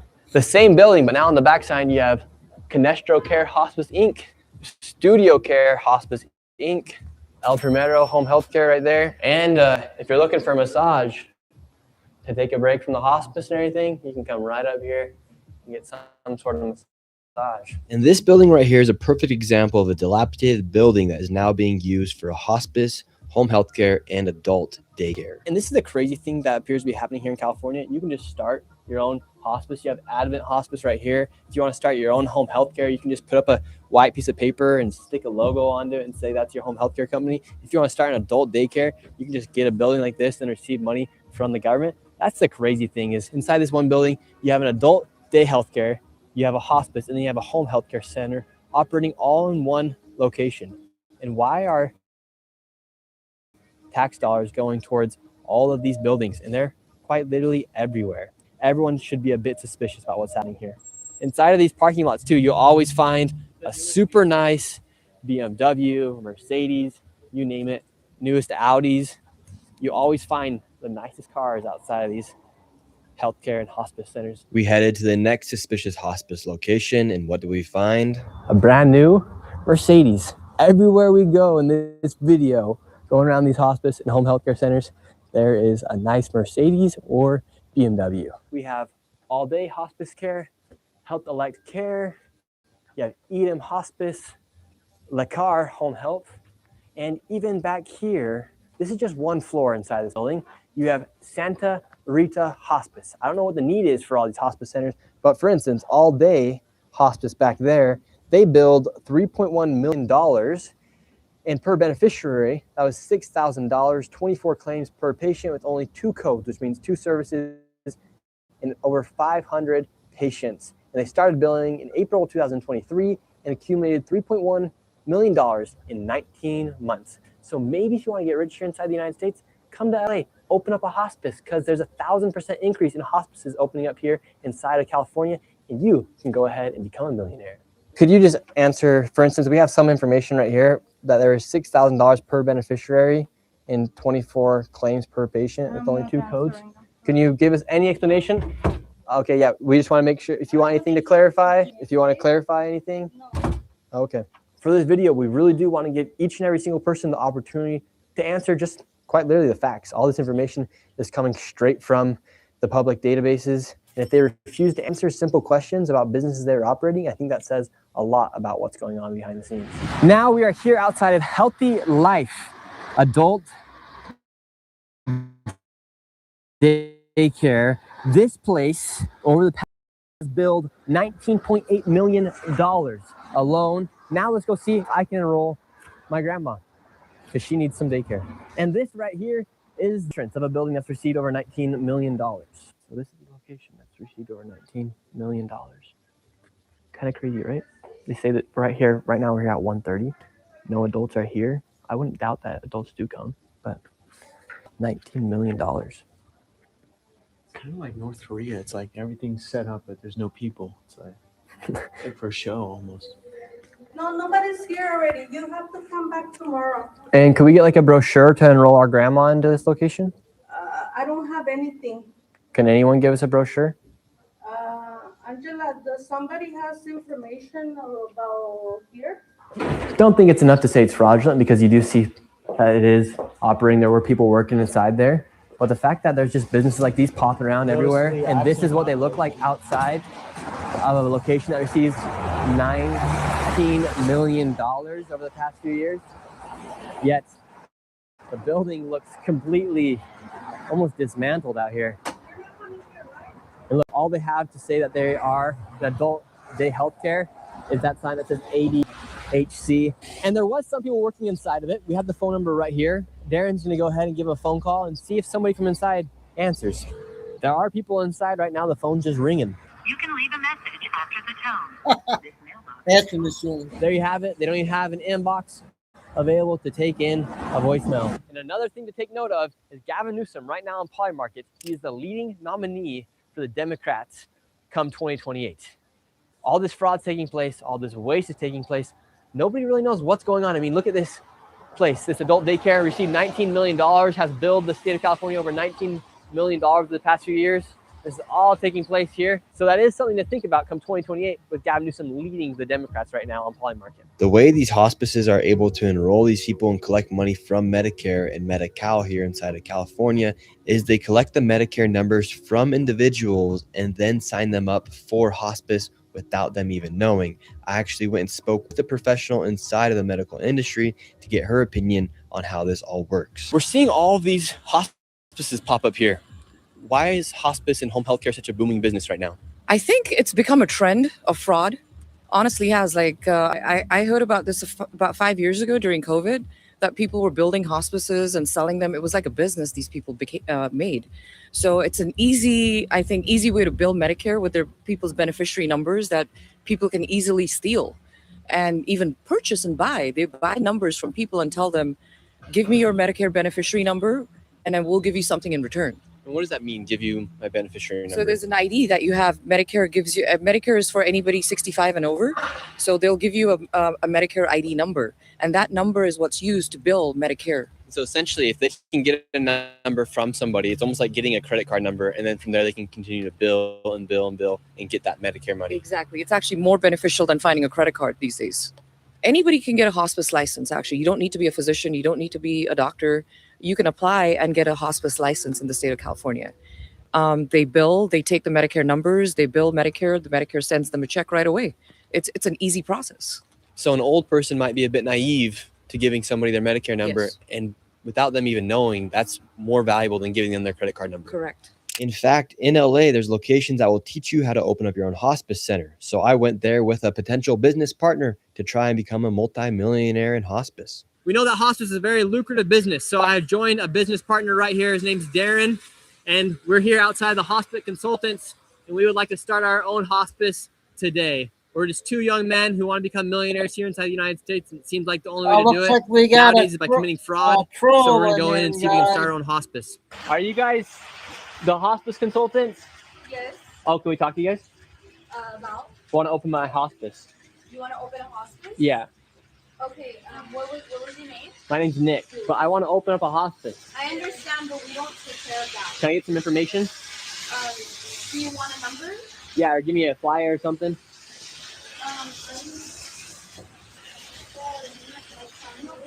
And this is the hospice consultant.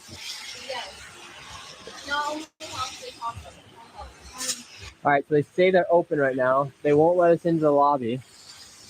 This is no way to conduct business.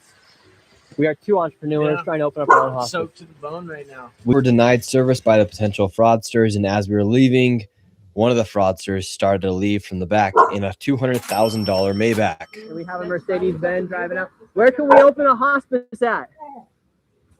We'd like to open up a hospice. Get a Maybach just like you. So is this how I can get a Maybach by opening up my own hospice? Now, after seeing all the wealth that is being created from these hospice centers, I headed back to the original location where we found over 15 hospices in one plaza. I wanted to make sure it wasn't a fluke that Armenian mafia members were running the show and that there weren't just randomly $100,000 cars the day I went by. And this time, it was even worse. Sir, how are you? Good. So what do you think about all this hospice fraud? Sir, you're in the Cybertruck, driving away, taking money from old people.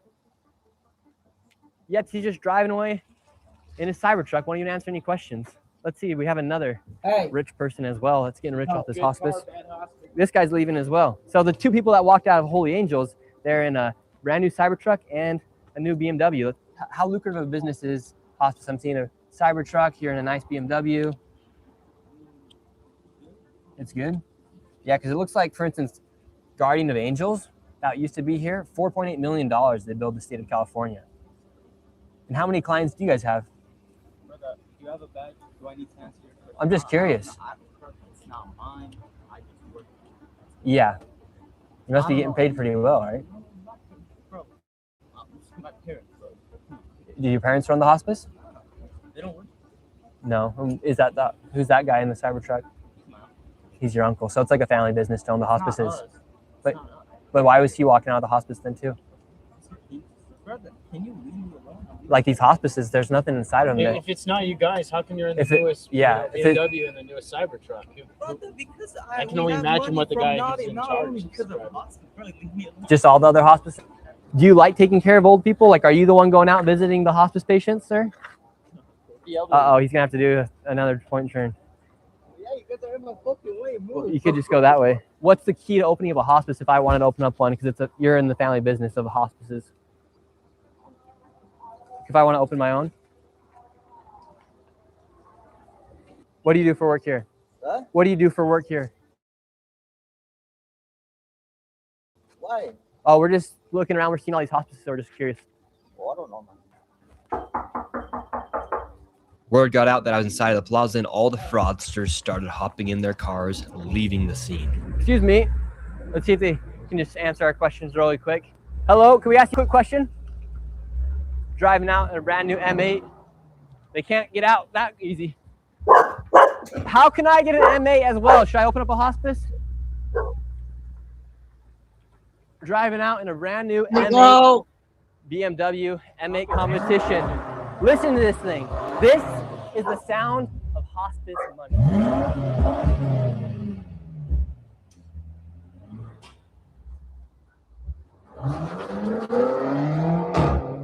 And this is the guy who said he's fat because of Dr. Oz.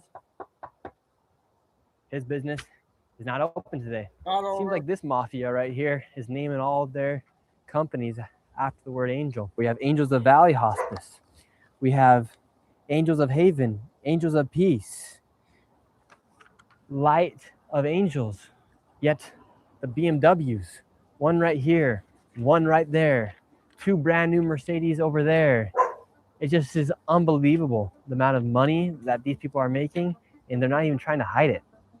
Buying these luxury cars, each and every single person's wearing some sort of designer clothing as well. And this building looks like it used to be some sort of old motel that has turned into some cash grab, money grab for hospices here. Would you like to give any last statement about what's going on here?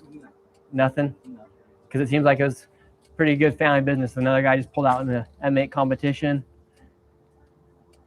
Good for them, bro. Why are you guys pocket watching, man? Leave the fucking people alone. Because this is taxpayers' dollars that are paying for all this stuff. Okay. What the fuck is it? That is just working, bro. With taxpayers' dollars receiving money from Medicare, Medicaid, Medi-Cal, you name it. And it just seems like a lot of people are getting rich off of I'm busy, bro. I have work. the death of old people. What do you do for work here? Bro. Right.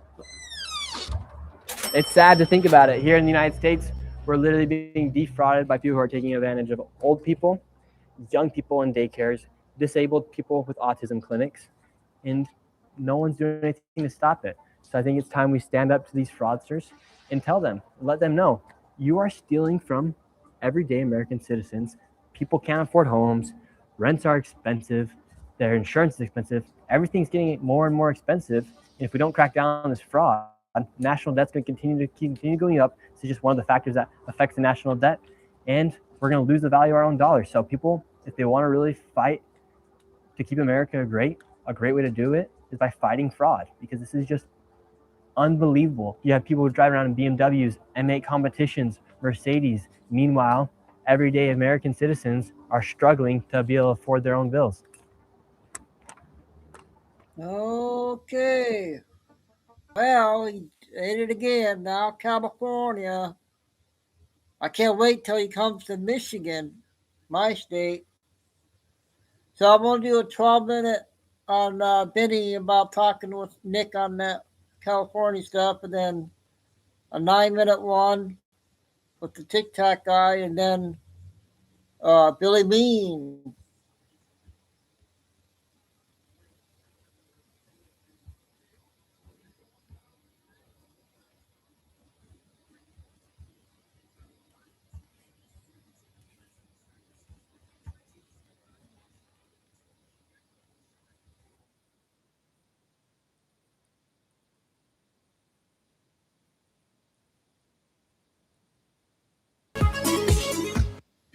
In recent years, our people faced some of our toughest challenges. And I've been inspired by the courage and resilience of Californians, health workers, teachers, parents, and kids. You came together, and now you're coming back stronger than ever. As your governor, I promise you, whatever challenges come our way, I will always lead the California way. Gavin Newsom, courage through crisis. Yo, what's up, guys? It's Benny. Nick Shirley has done it again. The madman in California investigating $170 million worth of fraud, finding that these fraudsters are driving luxury vehicles, operating fake businesses, and literal child endangerment. All of it in his brand new expose, 40 straight minutes of it. And it is going viral. This, at time of recording, has 3 million views, 45,000 reposts, 131,000 likes. Nick Shirley has done it again. It's time to expose it all. Here's just the beginning of This is the sound of hospice money. Could you just answer the question, what's the need for 1,000% increase in hospice care here inside of LA? Do you have the paperwork to enroll a little boy by the name of Joey? You don't know what's going on. Well, it says there's 14 children enrolled here on the state of California. That there's $6,000 per beneficiary. Can you give us any explanation? Where can we open a hospice at? Get them made back just like you. California may have the largest amount of fraud in the country, as California is the state with the highest taxes and collects more money than any other state in America. It is filled with fraud. California's version of Medicaid, called Medi-Cal, has more than doubled since 2022 from $108 billion to a proposed $222 billion in 2026. Their population, however, has not grown exponentially. However, their spending has. There has been 1,000% increase in hospice care in the Los Angeles County. In fact, 1 out of every $10 of home health care in America is spent in Los Angeles. On top of that, their government-funded daycare programs are filled with violations. While they continue to give money to these fraudsters, it is estimated that the fraud in California could be in the hundreds of billions of dollars. In this video, we'll be going face-to-face with these fraudsters, confronting them as they defraud the American taxpayer out of millions and billions of dollars as they live their lives in luxury, driving around luxurious cars that cost more than $100,000 that you actually paid for. So, as you can see, Nick Shirley kind of hitting the Minnesota Somali vibe, but expanding it out to California. And the rules still exist. The daycares are fake. None of the businesses are real. And when you confront people who are running these businesses, like this Somali, it just happens to be that they are all Somali. It's almost like there's a cottage industry here. And you get screamed at and threatened. So according to state records, when inspectors arrived here, there were 14 kids enrolled, but 0 present. And then this place was also cited for having missing children's records and also not having a facility roster. It's kind of weird that there's this daycare in the middle of a neighborhood. Hello? I was naked, okay? No, you weren't. Oh, I can sue you. I was like, I wasn't dressed up. I'm Muslim. Either way, can we enroll a child into the daycare? You don't know what's going on. Well, it says there's 14 children enrolled here on the state of California. Right. It says there's 14 children enrolled here. I do care. Then where are the children? You don't care. Where are the children at? It's 9 up, Minnesota. You come here. Where are the children at? Where are the children at, ma'am? All right, so what she's doing is she's making a video right now. She's going to send it out all to all the other daycares. But at the end of the day, enrolled for 14 children, no children here. And this is from the state of California. We're not targeting Somalian population. We're just going after daycares. And it just so happens to be that all the daycares, they are Somalian so far. Where are the children at, ma'am? 14 children. Would you like to make a statement as to where the children are? You don't care where is my children are. Ma'am, we would not be here if we weren't asking you. You don't care. You don't care. What do you mean we don't care? This is why we're here. And don't record me. You don't care. This is why we're here to ask about these Don't ask daycares. me who you are. Who you are. My name's Nick Shirley. You already know that. Shirley, I know, but you a trouble man. How are we making trouble? You're causing trouble. Let me call 911. We just want to know where the children are. No, I'm calling 911.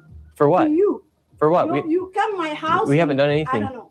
The problem with these daycares is that they receive money through a program called CalWorks, but as you see, there are no children actually there. These fraudsters are simply enrolling children on paper to receive government subsidies. Even after the state visits these daycares and confirms there are no children actually there, the government and the state continue to give these daycares money.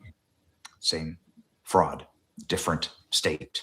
Same fraud, different state. The difference is that in California, there's a lot more fraud money to go around because California takes in, of course, many more billions upon billions of tax dollars, and they have more cottage industries to hide them under. We went out to California and exposed, for instance, the homelessness industry.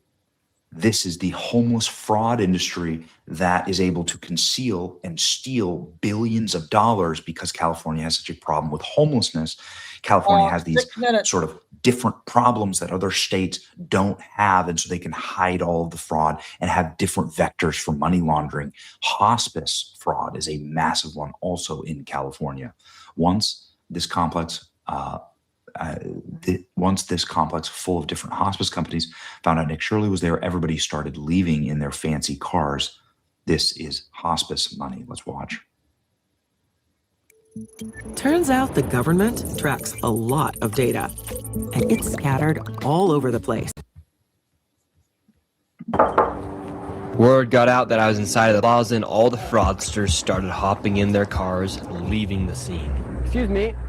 Let's see if they can just answer our questions really quick. Hello, can we ask you a quick question? Driving out in a brand new M8. They can't get out that easy.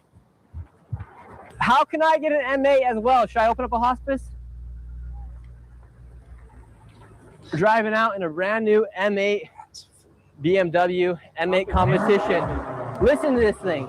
This is the sound of hospice money.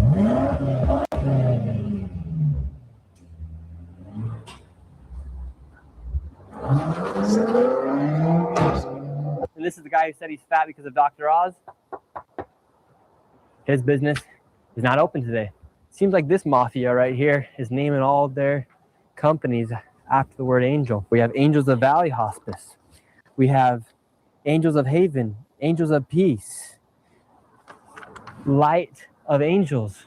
Yet the BMWs, one right here, one right there, two brand new Mercedes over there. It just... This would be how the fraud works, right? You need to launder the money into a company car. It's one of the ways you do it. If you have a nonprofit or a healthcare company, you buy your car through the business. You're able to launder the money. You're able to then get an asset good that you can trade, sell. It's amazing. Nick Shirley confronted people walking out of a dilapidated California hospice center, which received millions of taxpayer dollars. They all dumped in expensive cars and drove away. So what do you think about all this hospice fraud? Sir, you're in the Cybertruck, driving away, taking money from old people. Yet he's just driving away in his Cybertruck, won't even answer any questions. Let's see, we have another rich person as well. Let's get rich off this hospice. This guy's leaving as well. So the two people that walked out of Holy Angels, they're in a brand new Cybertruck and a new BMW. How lucrative of a business is hospice? I'm seeing a Cybertruck here in a nice BMW. It's good.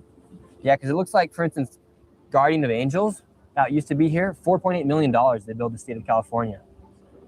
And how many clients do you guys have? Brother, you have a badge. Do I need to answer your question? I'm just curious.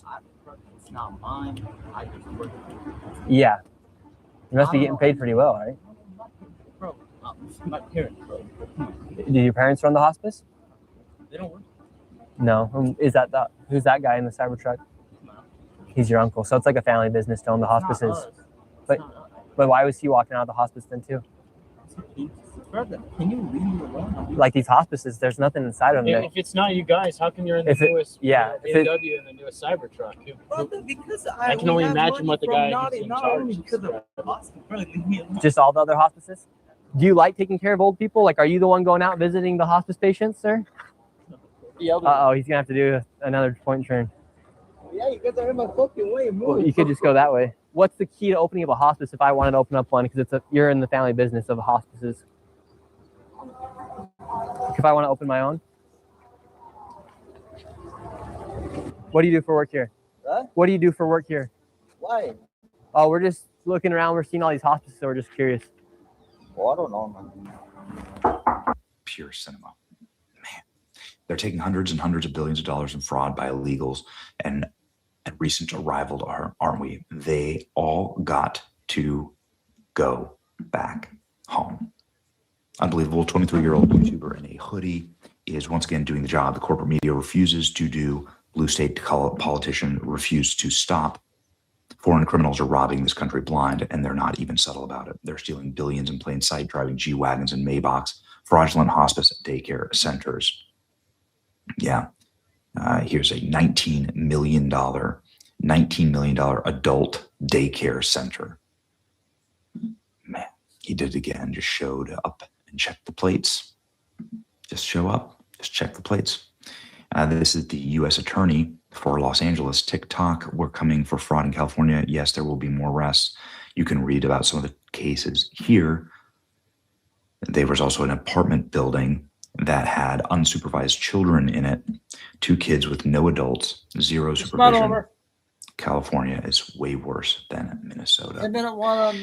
Governor Gavin Newsom has decided to respond to this by posting this AI-generated photo of Nick Shirley with a bunch of cameras on his head, saying, "Can I see your kids?" Gavin Newsom signed it. First off, it got community noted. Here we go. Let's read the community note. Gavin Newsom signed into law AB 2655 per law section. And this image is generated by AI. Gavin Newsom's office must label it as deceptive content, so they're breaking their own law. Nick Shirley responding, "Do you realize I'm trying to help Americans eliminate fraud and waste? We need to try and make it look like the bad guy for exposing fraud. People are over it. Start working for the people, not against them." Ratioed. This is exactly how a corrupt governor responds when somebody starts exposing fraud. That's exactly right. Ladies and gentlemen, as ever, follow Nick Shirley and his channel. Make sure that you support him, an independent journalist. He's doing God's work. Ladies and gentlemen. Okay, Benny was talking about. Sure. See ya. Okay, it's all Nick's videos going all over the place.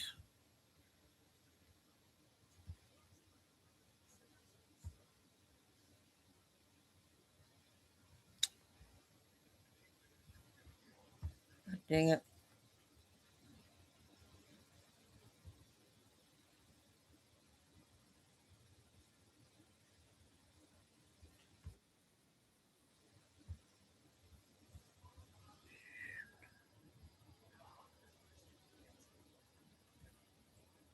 Hang on a second. I want to play this one real quick. This one's 4 minutes. I don't know if I played this one yet.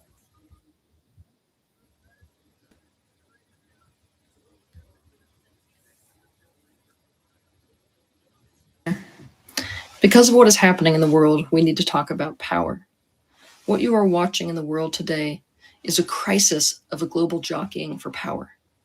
Why are people in general so obsessed with power?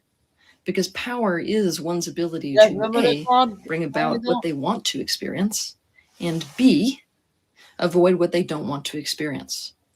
The problem is, rather than existing in a kind of vacuum, we live in this time-space reality with other beings.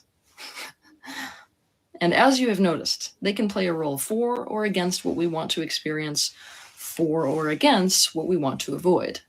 Because of this, we then want to have power over them, as much power as possible over them.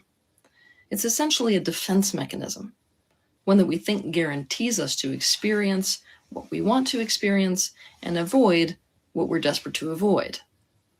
Now, all of this doesn't sound so serious when we're talking about it in this rather, shall we say, objective way. And yet on the ground level, these are the roots of political corruption.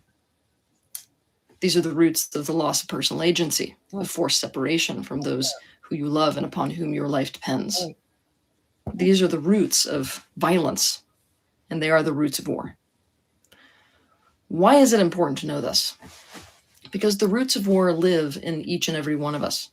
not just those select individuals that start these wars. These large-scale conflicts are a macro reflection of the individual micro-level psychological roots of war, which are the drivers of war. I do not say it lightly when I say that individual awakening is no longer a luxury for the human race. It's in fact a necessity for the very survival of the human race. I also do not say it lightly when I say that in this time-space reality where we experience self and other, the mastery of relationship is also no longer a luxury for the human race. It's a necessity. Wars do not just involve one person, they involve many. If one of the many awaken, they influence the rest. If each of the many awaken, wars cannot occur. Each person alive today is being called into a relationship with their own ego, to recognize within themselves the mental conditions for war, the roots. We're being called to recognize and consciously work with these things that live within each and every last one of us, whether we currently see it or not. Our own desire for power, our own fear, our own us versus them thinking, our own greed, our own reactivity, our own protection mechanisms, our own ignorance, our own moral superiority, our own insularity, our own bias, our own desire for control, our own unresolved inner traumas and struggles.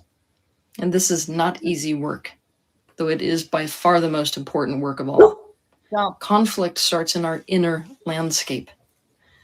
By understanding and forming a deep, compassionate relationship with our own capacity for the very things that drive war, we can no longer succumb to the us versus them mentality that is the very foundation for war. We will have purged the psychological demons and healed the very wounds that leaders often exploit to produce consent for war. At the most fundamental level, this is what will shift you from a passive, helpless sufferer of external forces, which is probably how you feel right now, to an active agent of the very change that you and so many of us say that we are so desperate for in this world. Thank you. That was not too bad. That was an important video.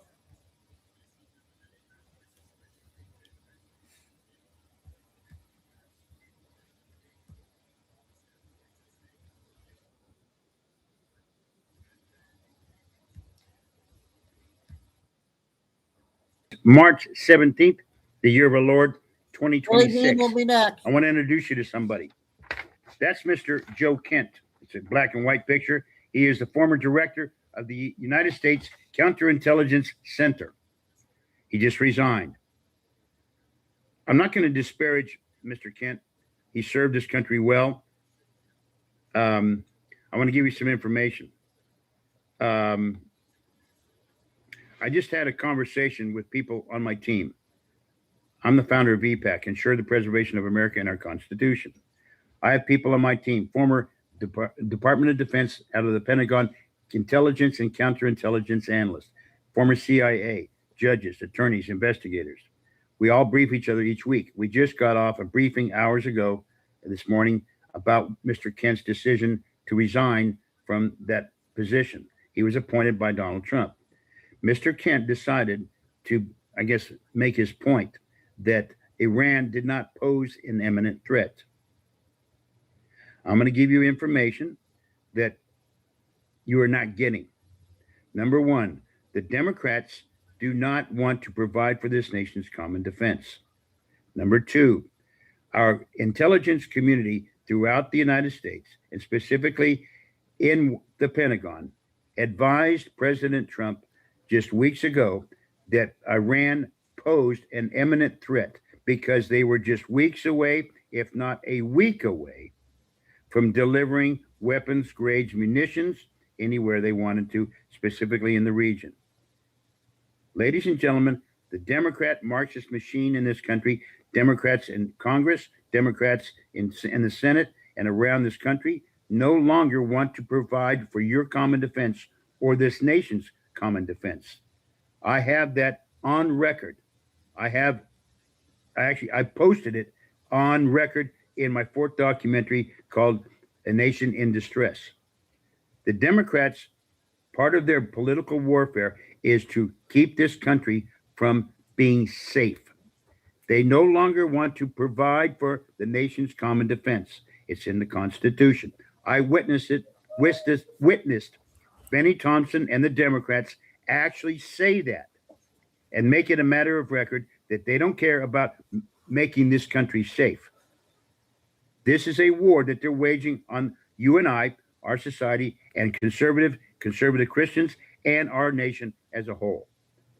They are waging war on this country by literally not providing for this nation's common defense. Mr. Kent decided to come along with them and say Iran did not pose an imminent threat. He's lying to you.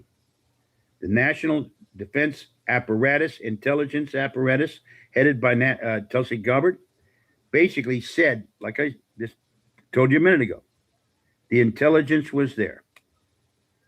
You have to be aware, and I think many people don't have this information. A lot of people do, but I guess the general public does not have complete awareness of what is happening at the, I guess what you might say, the inner sanctum levels, the intelligence levels within the president's cabinet and apparatus, intelligence apparatus. They told President Trump just weeks ago that Iran could deliver a nuclear weapon in a couple of weeks to Israel. And they have said in no uncertain terms, death to America, death to Israel.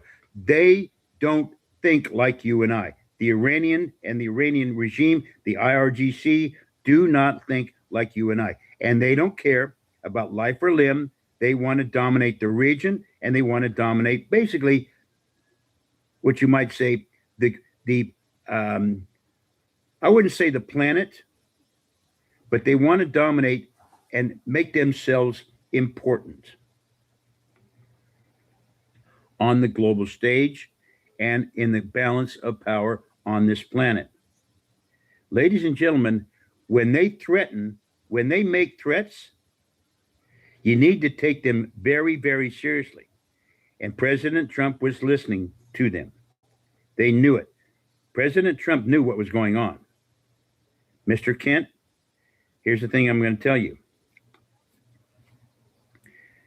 I question his allegiance, not so much his allegiance, but he registered years ago as a libertarian and as a Republican. In 2019 to 2021, he declared himself a Democrat. He's flopping around all over the place. That is not consistent behavior. That is not someone that you want running or directing your national intelligence apparatus in this country. There's more to this than you're getting. The Trump administration and his campaign and his cabinet knew what was going on. The Democrats do not want Trump to succeed in taking Iran down and taking away their capability of delivering any type of weapons or anything. What he wants is he wants to literally handcuff Iran and its I guess what you might say hierarchy, its leadership, handcuff them to the point where they have no ability to do anything but sit down and be quiet. Then the NCRI, basically Trump said NCRI, the National Council of Resistance Against Iran, that has put together a 10-point strategy. What will happen once Trump succeeds and the Democrats don't want, and the Democrats slash Marxists do not want Trump to succeed? They want him to fail. They're going to do everything to make sure he fails. But we must win this because the NCRI, with their 10-point strategy, is going to help turn over the sovereignty of Iran to the people of Iran. Then they will determine their own destiny. And they will turn that Iran into a democratic republic. There's a Marxist machine. If you go to preservingamericaepac.com, you can watch our documentaries for free, our 4 documentaries. I wrote a book about Marxist and these documentaries on the topic of Marxist political warfare and how the Marxists are waging an asymmetric, unconventional type of warfare in this country against you and I, Christian conservatives, and our nation as a whole.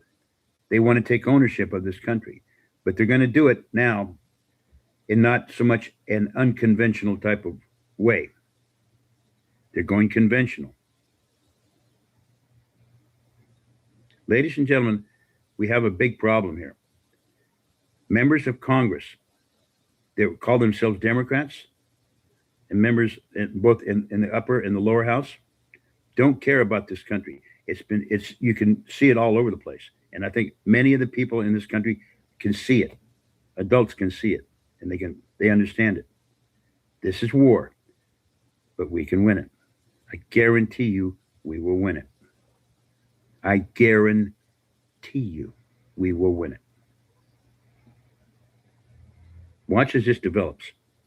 Mr. Kent is going to be toast in just a couple of days. He's just going to go into the dustbin of history. He's flopping all over the place. It's good that he's out. But we need to look at literally deeper look into our intelligence community and our guess what you might say, our leadership. Are they loyal to Trump? Are they loyal to this nation and to the Constitution? That remains to be seen. We will win this war. So please go to preservingamericaepac.com, watch our documentaries, all 4 of them for free, about Marxist political warfare, and contact me if you can. If you go to PRESE.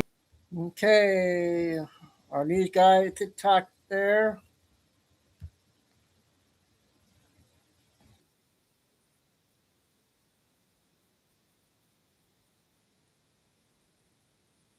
And get you every dollar you deserve. So hand off your taxes to a local TurboTax expert today.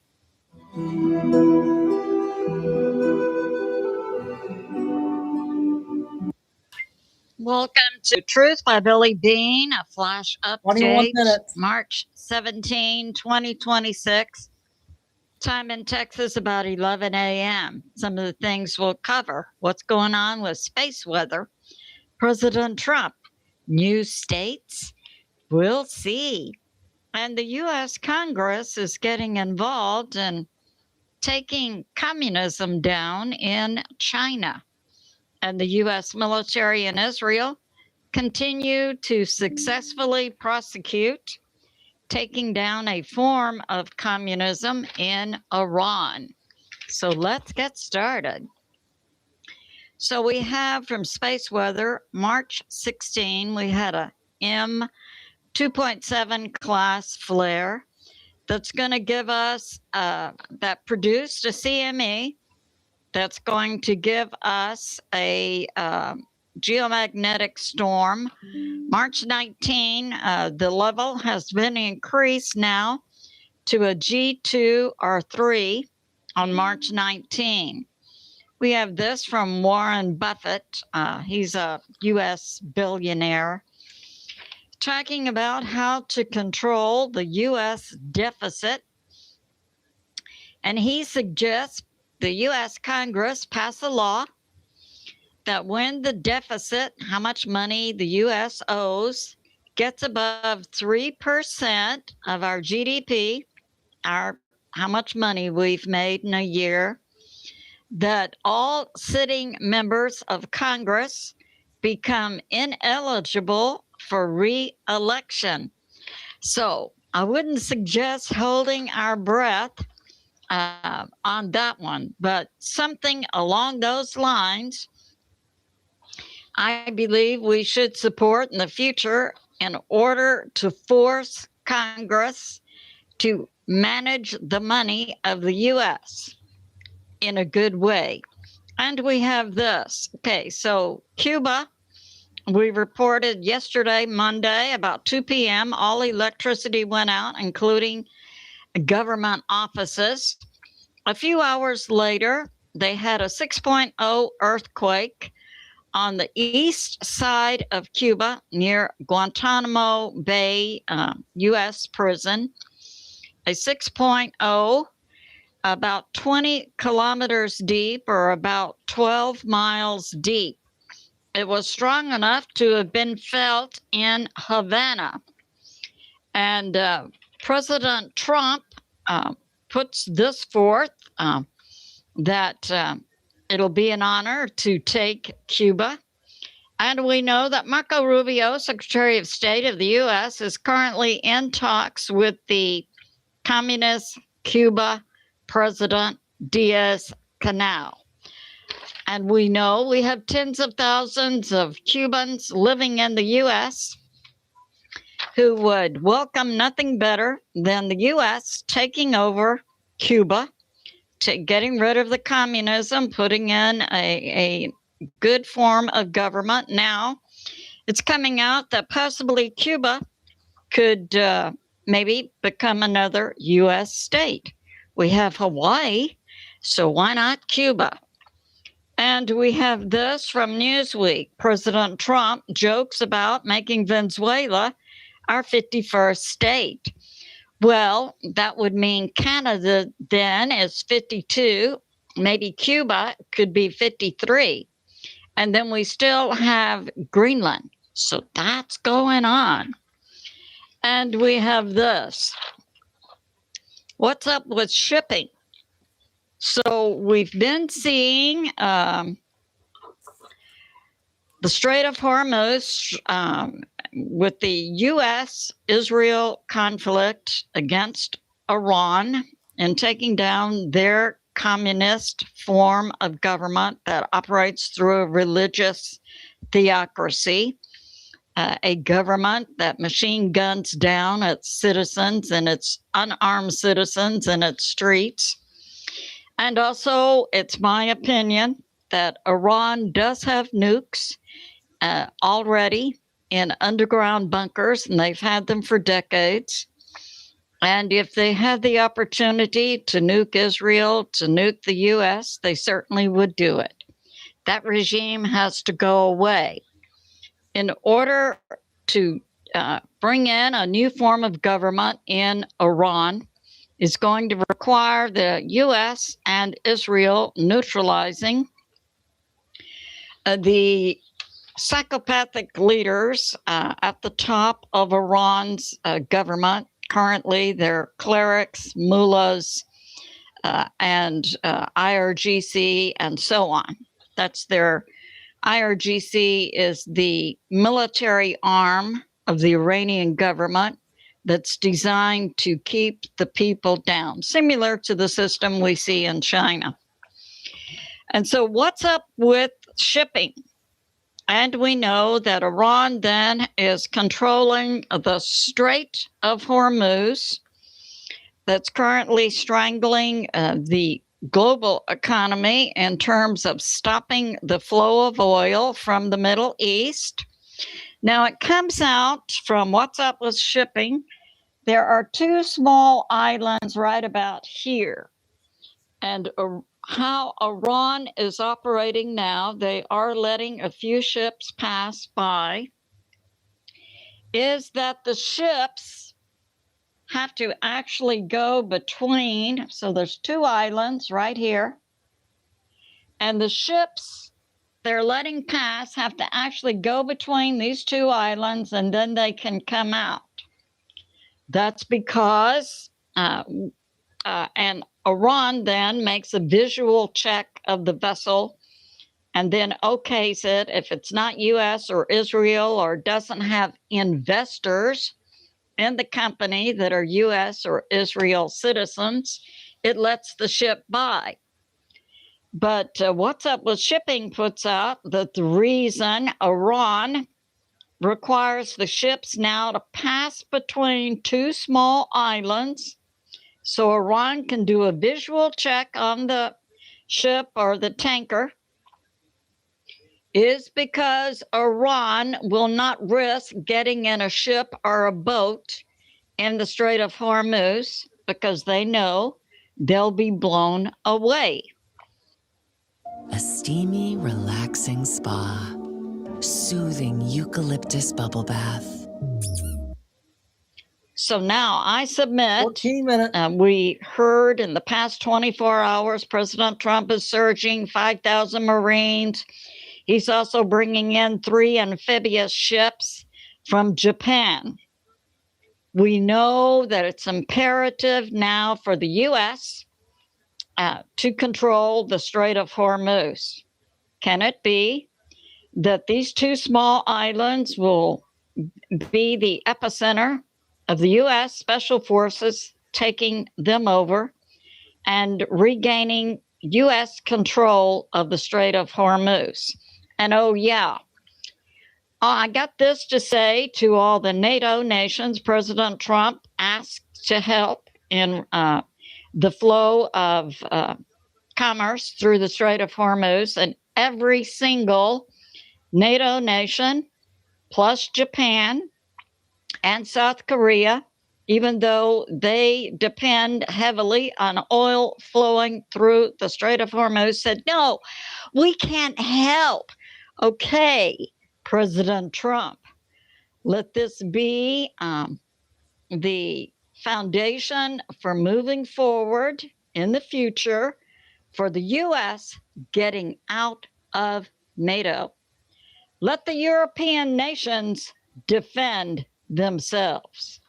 When the U.S. needs help, they can't help. So that's going on.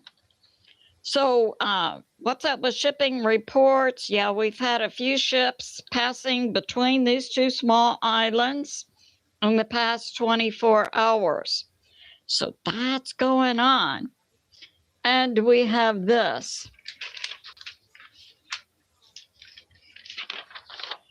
Fox News reports the U.S. military and Israel last night have taken down some leaders of the communist psychopaths in Iran, including a General G. Soleimani, who was the commander of the Basij group. That Basij is the arm of the IRGC, and primarily the Basij group is the group that would machine gun down Iranian citizens in the streets.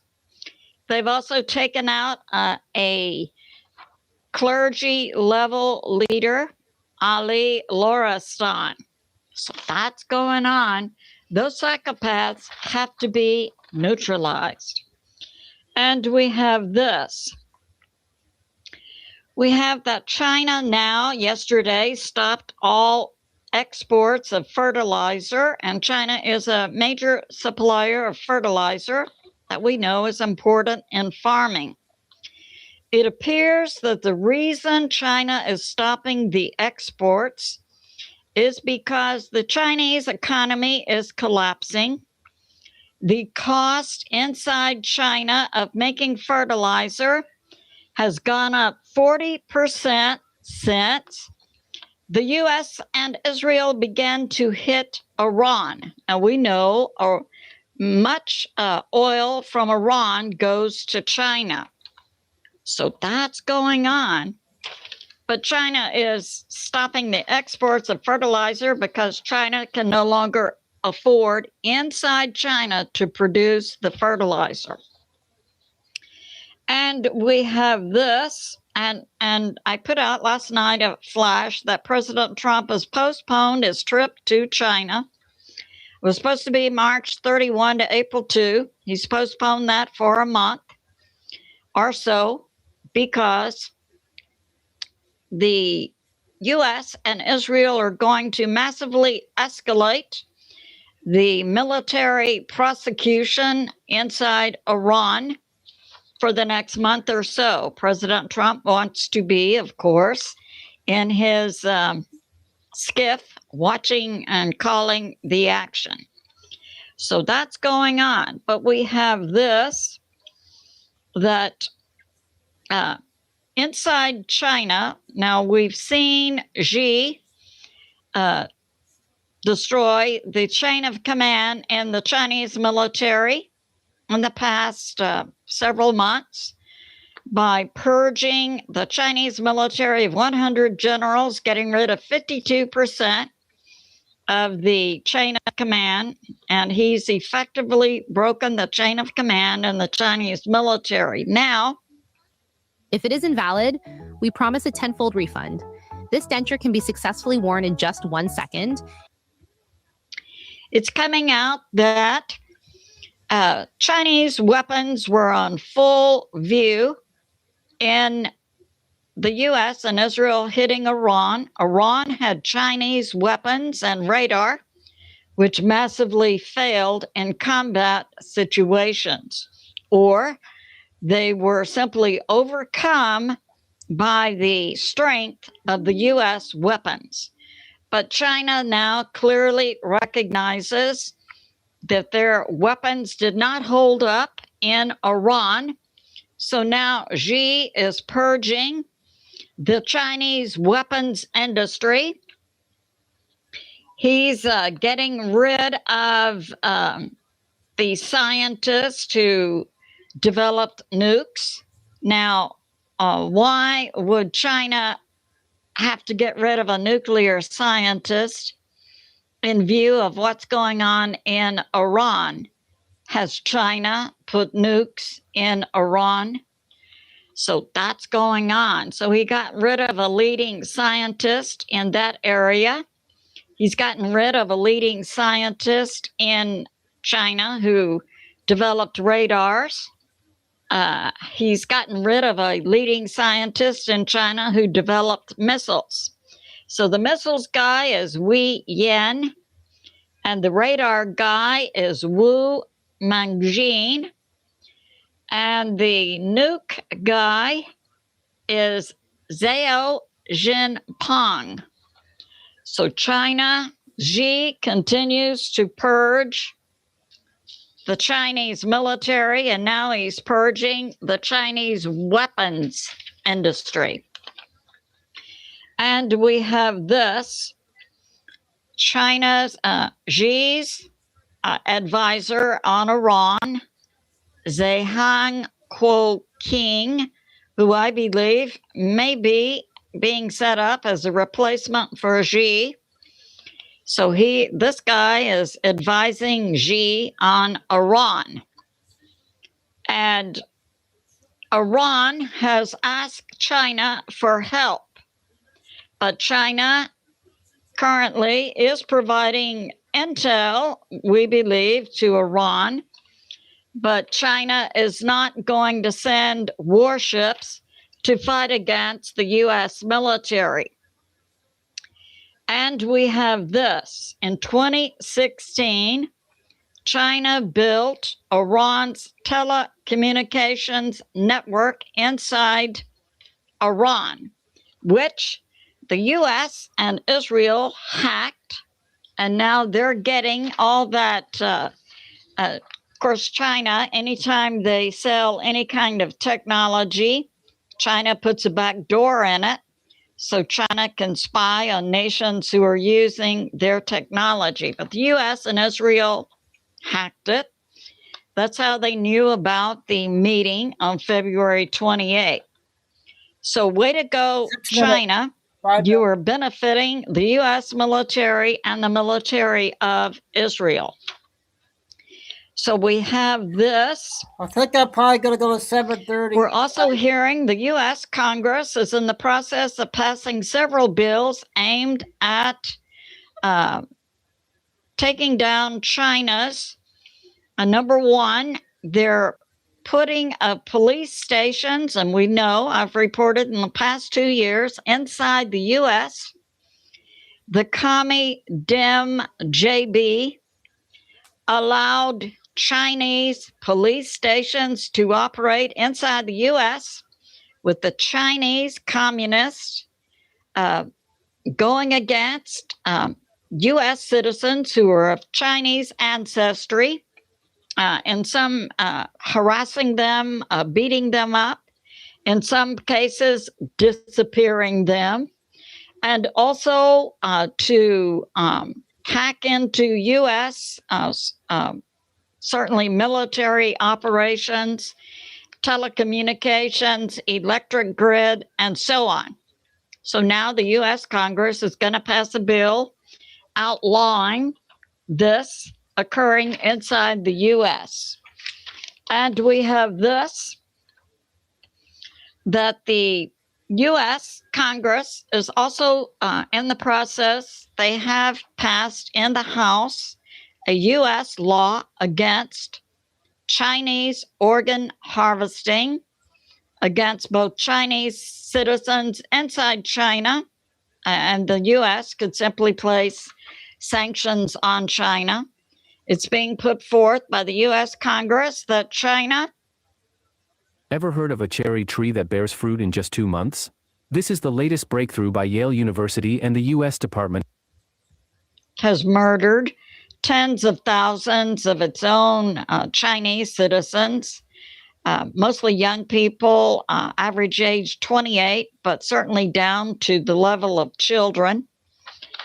For the purpose of organ harvesting, they also are hitting, they hit primarily minority groups inside China, like the Uyghurs from Mongolia, Falun Gong, that's like to me, it looks like yoga practice.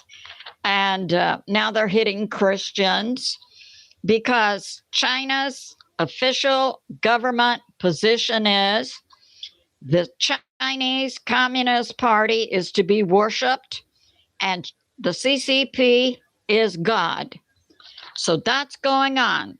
But Congress now is in the process. We had it passed in the House several years ago. I believe that was sponsored by Representative Chris Smith, Republican, New Jersey.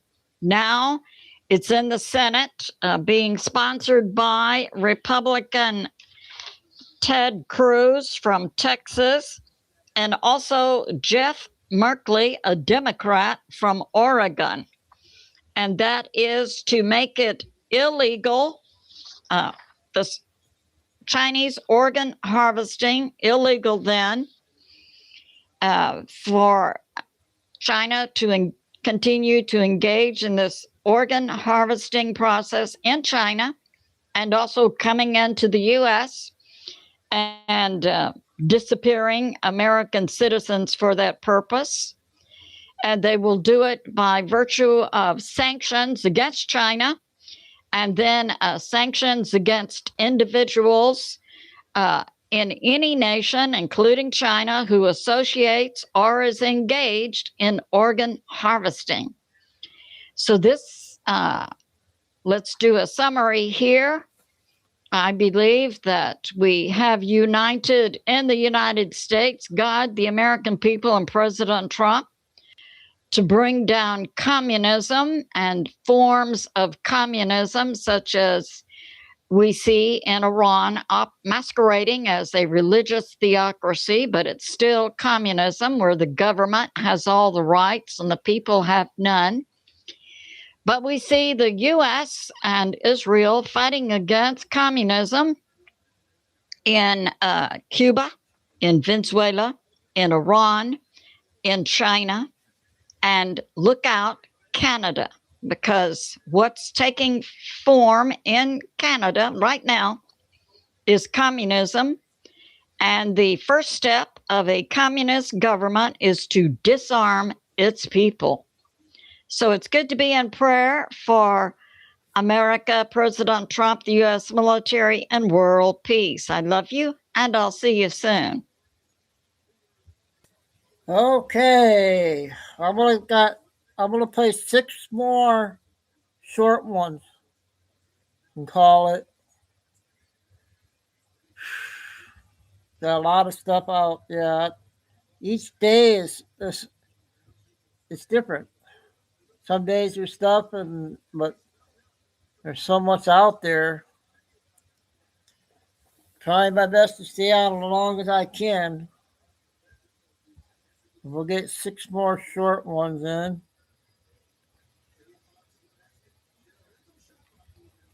Oh, I can't play that one.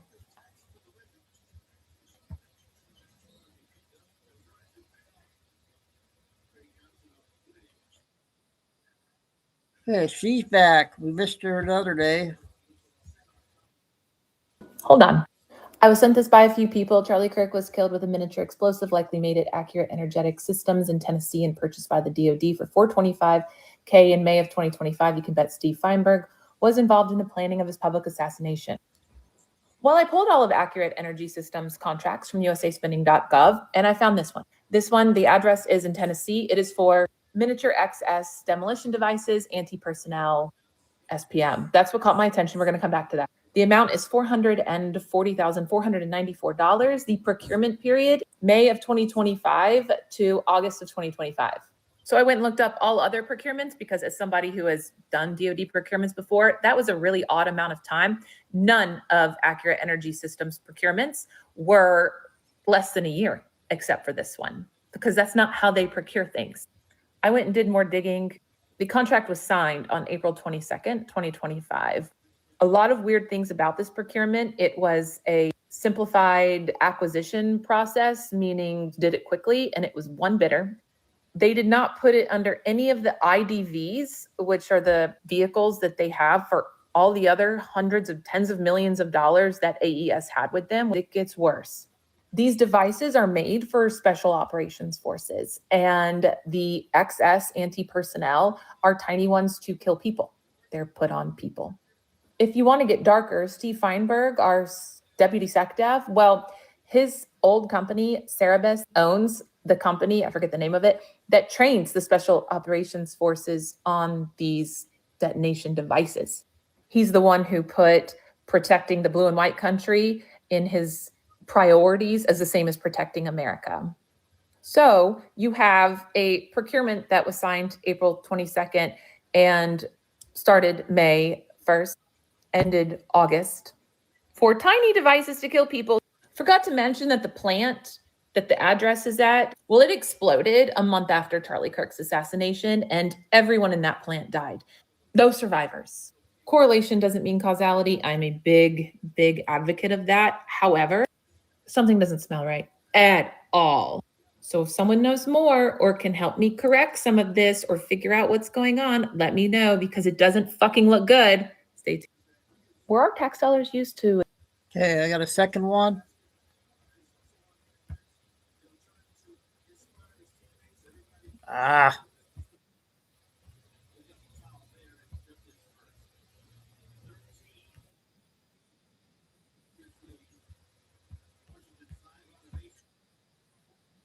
Let's go.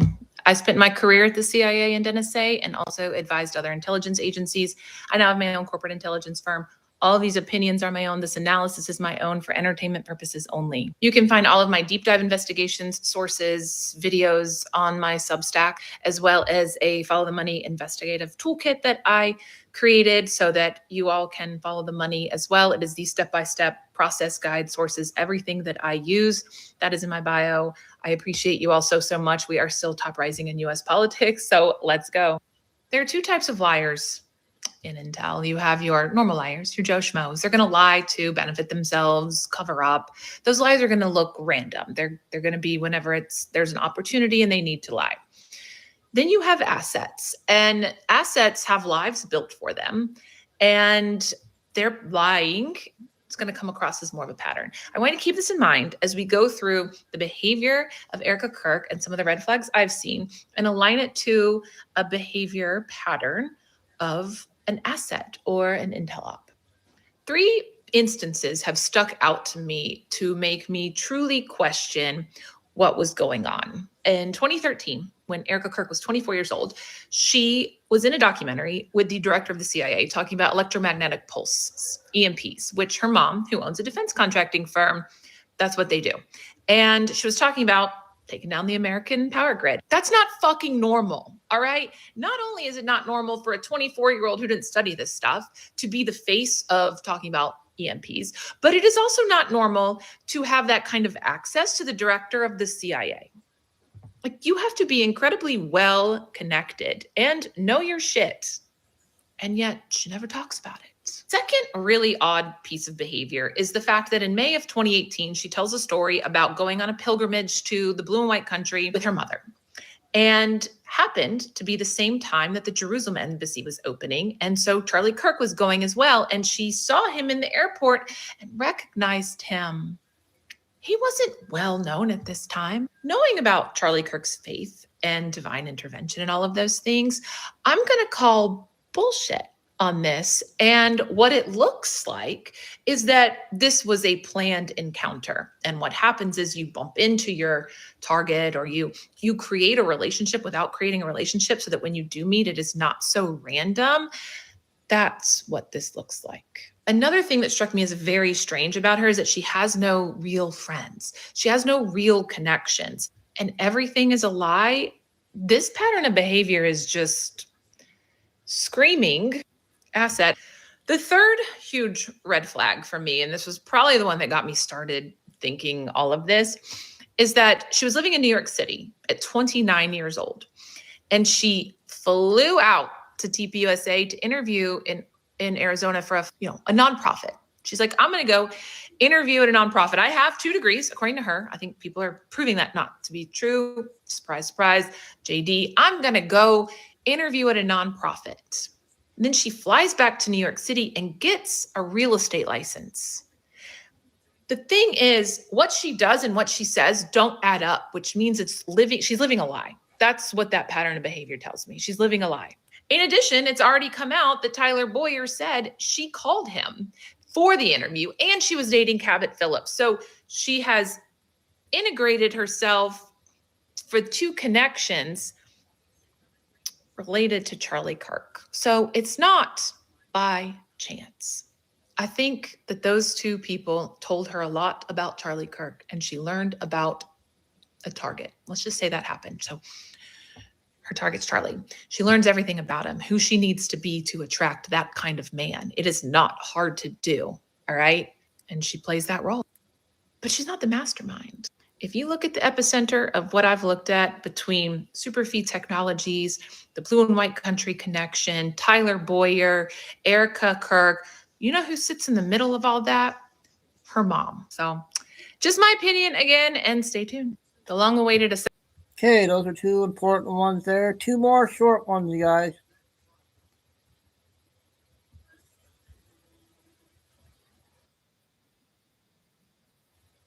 We haven't played her in a while. You some of this in just a moment. It's been happening under the radar, but this is the news today. Some 200,000 immigrant truck drivers could lose their commercial truck driving licenses as they expire under the new Trump administration. So these are people who probably should not have been obtaining their CDLs, and that's what I'm going to be showing you. These are people who are not in our country legally, who have not had their asylum cases adjudicated, and DACA recipients, people that also cannot pass English speaking tests. These are those individuals. Now let's look at what's been going on in trucking. There has been a long time criticism of the trucking shortage, and many believe this trucking shortage is how we got to this place in the first place. So the trucking shortage narrative, as my friend wrote in this opinion piece, has been recycled in the industry press releases since the 1980s. It was never about a labor crisis. It is a mechanism, one that opens the dam on federal funding. The perpetual shortage fairy tale unlocked years of federal workforce development dollars, grants, nonprofit training programs, and tuition assistance programs, 38 million here, 55 million here, all in service is getting as many bodies behind the wheel of an 80,000-pound machine as quickly as possible. What can go wrong? So that's how a lot of people were incentivized to get people just coming to this country into trucking. And if you wanted just a little example of how deep this goes, this was a question that was in a public forum. Can I drive a Class A CDL while my asylum case is pending? I have my work permit and a social security number. California attorney in 2020 replies to this: you can get a regular CDL while your asylum application is pending. There is no need to wonder how we ended up here today. And I can't imagine how many times this has happened. So, one, if you're waiting for your asylum case, you shouldn't have that number. And then 2, if you're waiting for your asylum case, we don't know if you fraudulently acclaimed asylum or not, which we do know that about 80 to 85 to maybe even 90% of people that come into our country and claim asylum, most of those are fraudulent. They're not actual asylum claims. So you have someone who hasn't even been heard by a judge yet on the road driving and has a CDL. It is Hey, she does a good job on her intel. She does short ones. I'm going to end it with a 3-minute Derek.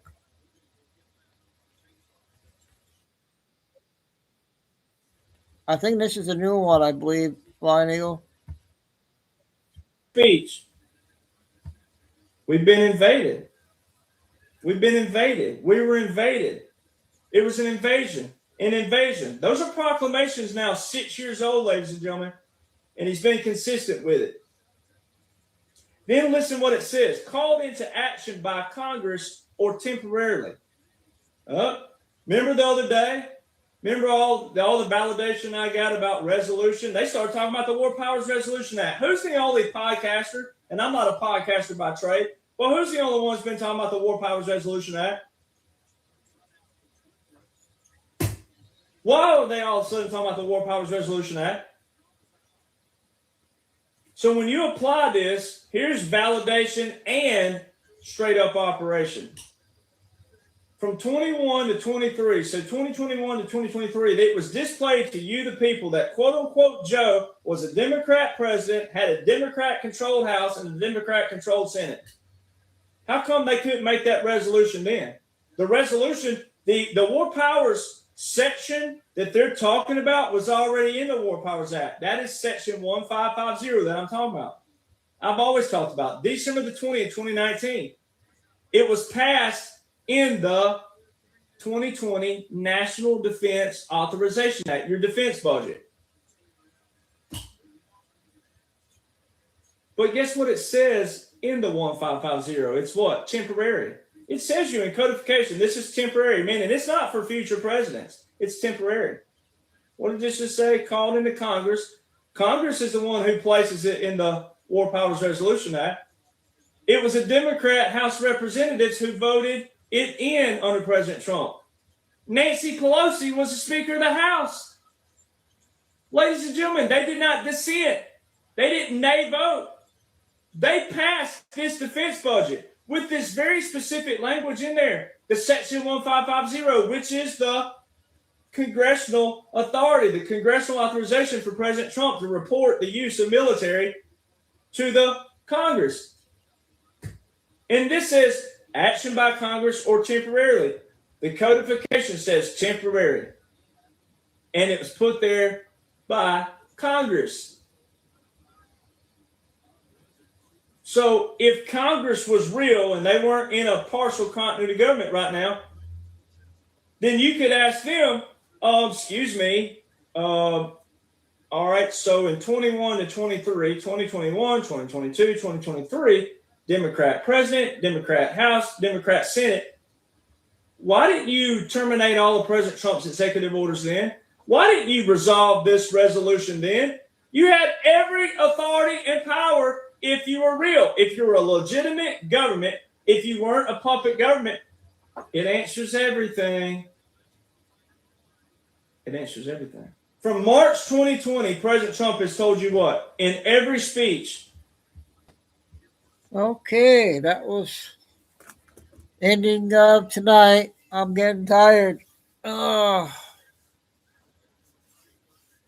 right, so tomorrow's another day. See what tomorrow brings. So 2 great shows. Make sure you guys watch the first. We had Mel on for 2 hours. So she had a big one there today. Hey, Larry. Thanks for coming in. So everybody have a good Tuesday night and a good day tomorrow, and see what tomorrow brings. God bless everybody. Thanks, mods. Okay, Flying Eagle, Carol, Lucy, Tim, and I guess Bluff can't come in that much anymore. So stay safe, stay strong, keep the faith. And hurry up. Signing up till tomorrow unless something develops. And signing off, Chico Nude. See you guys tomorrow.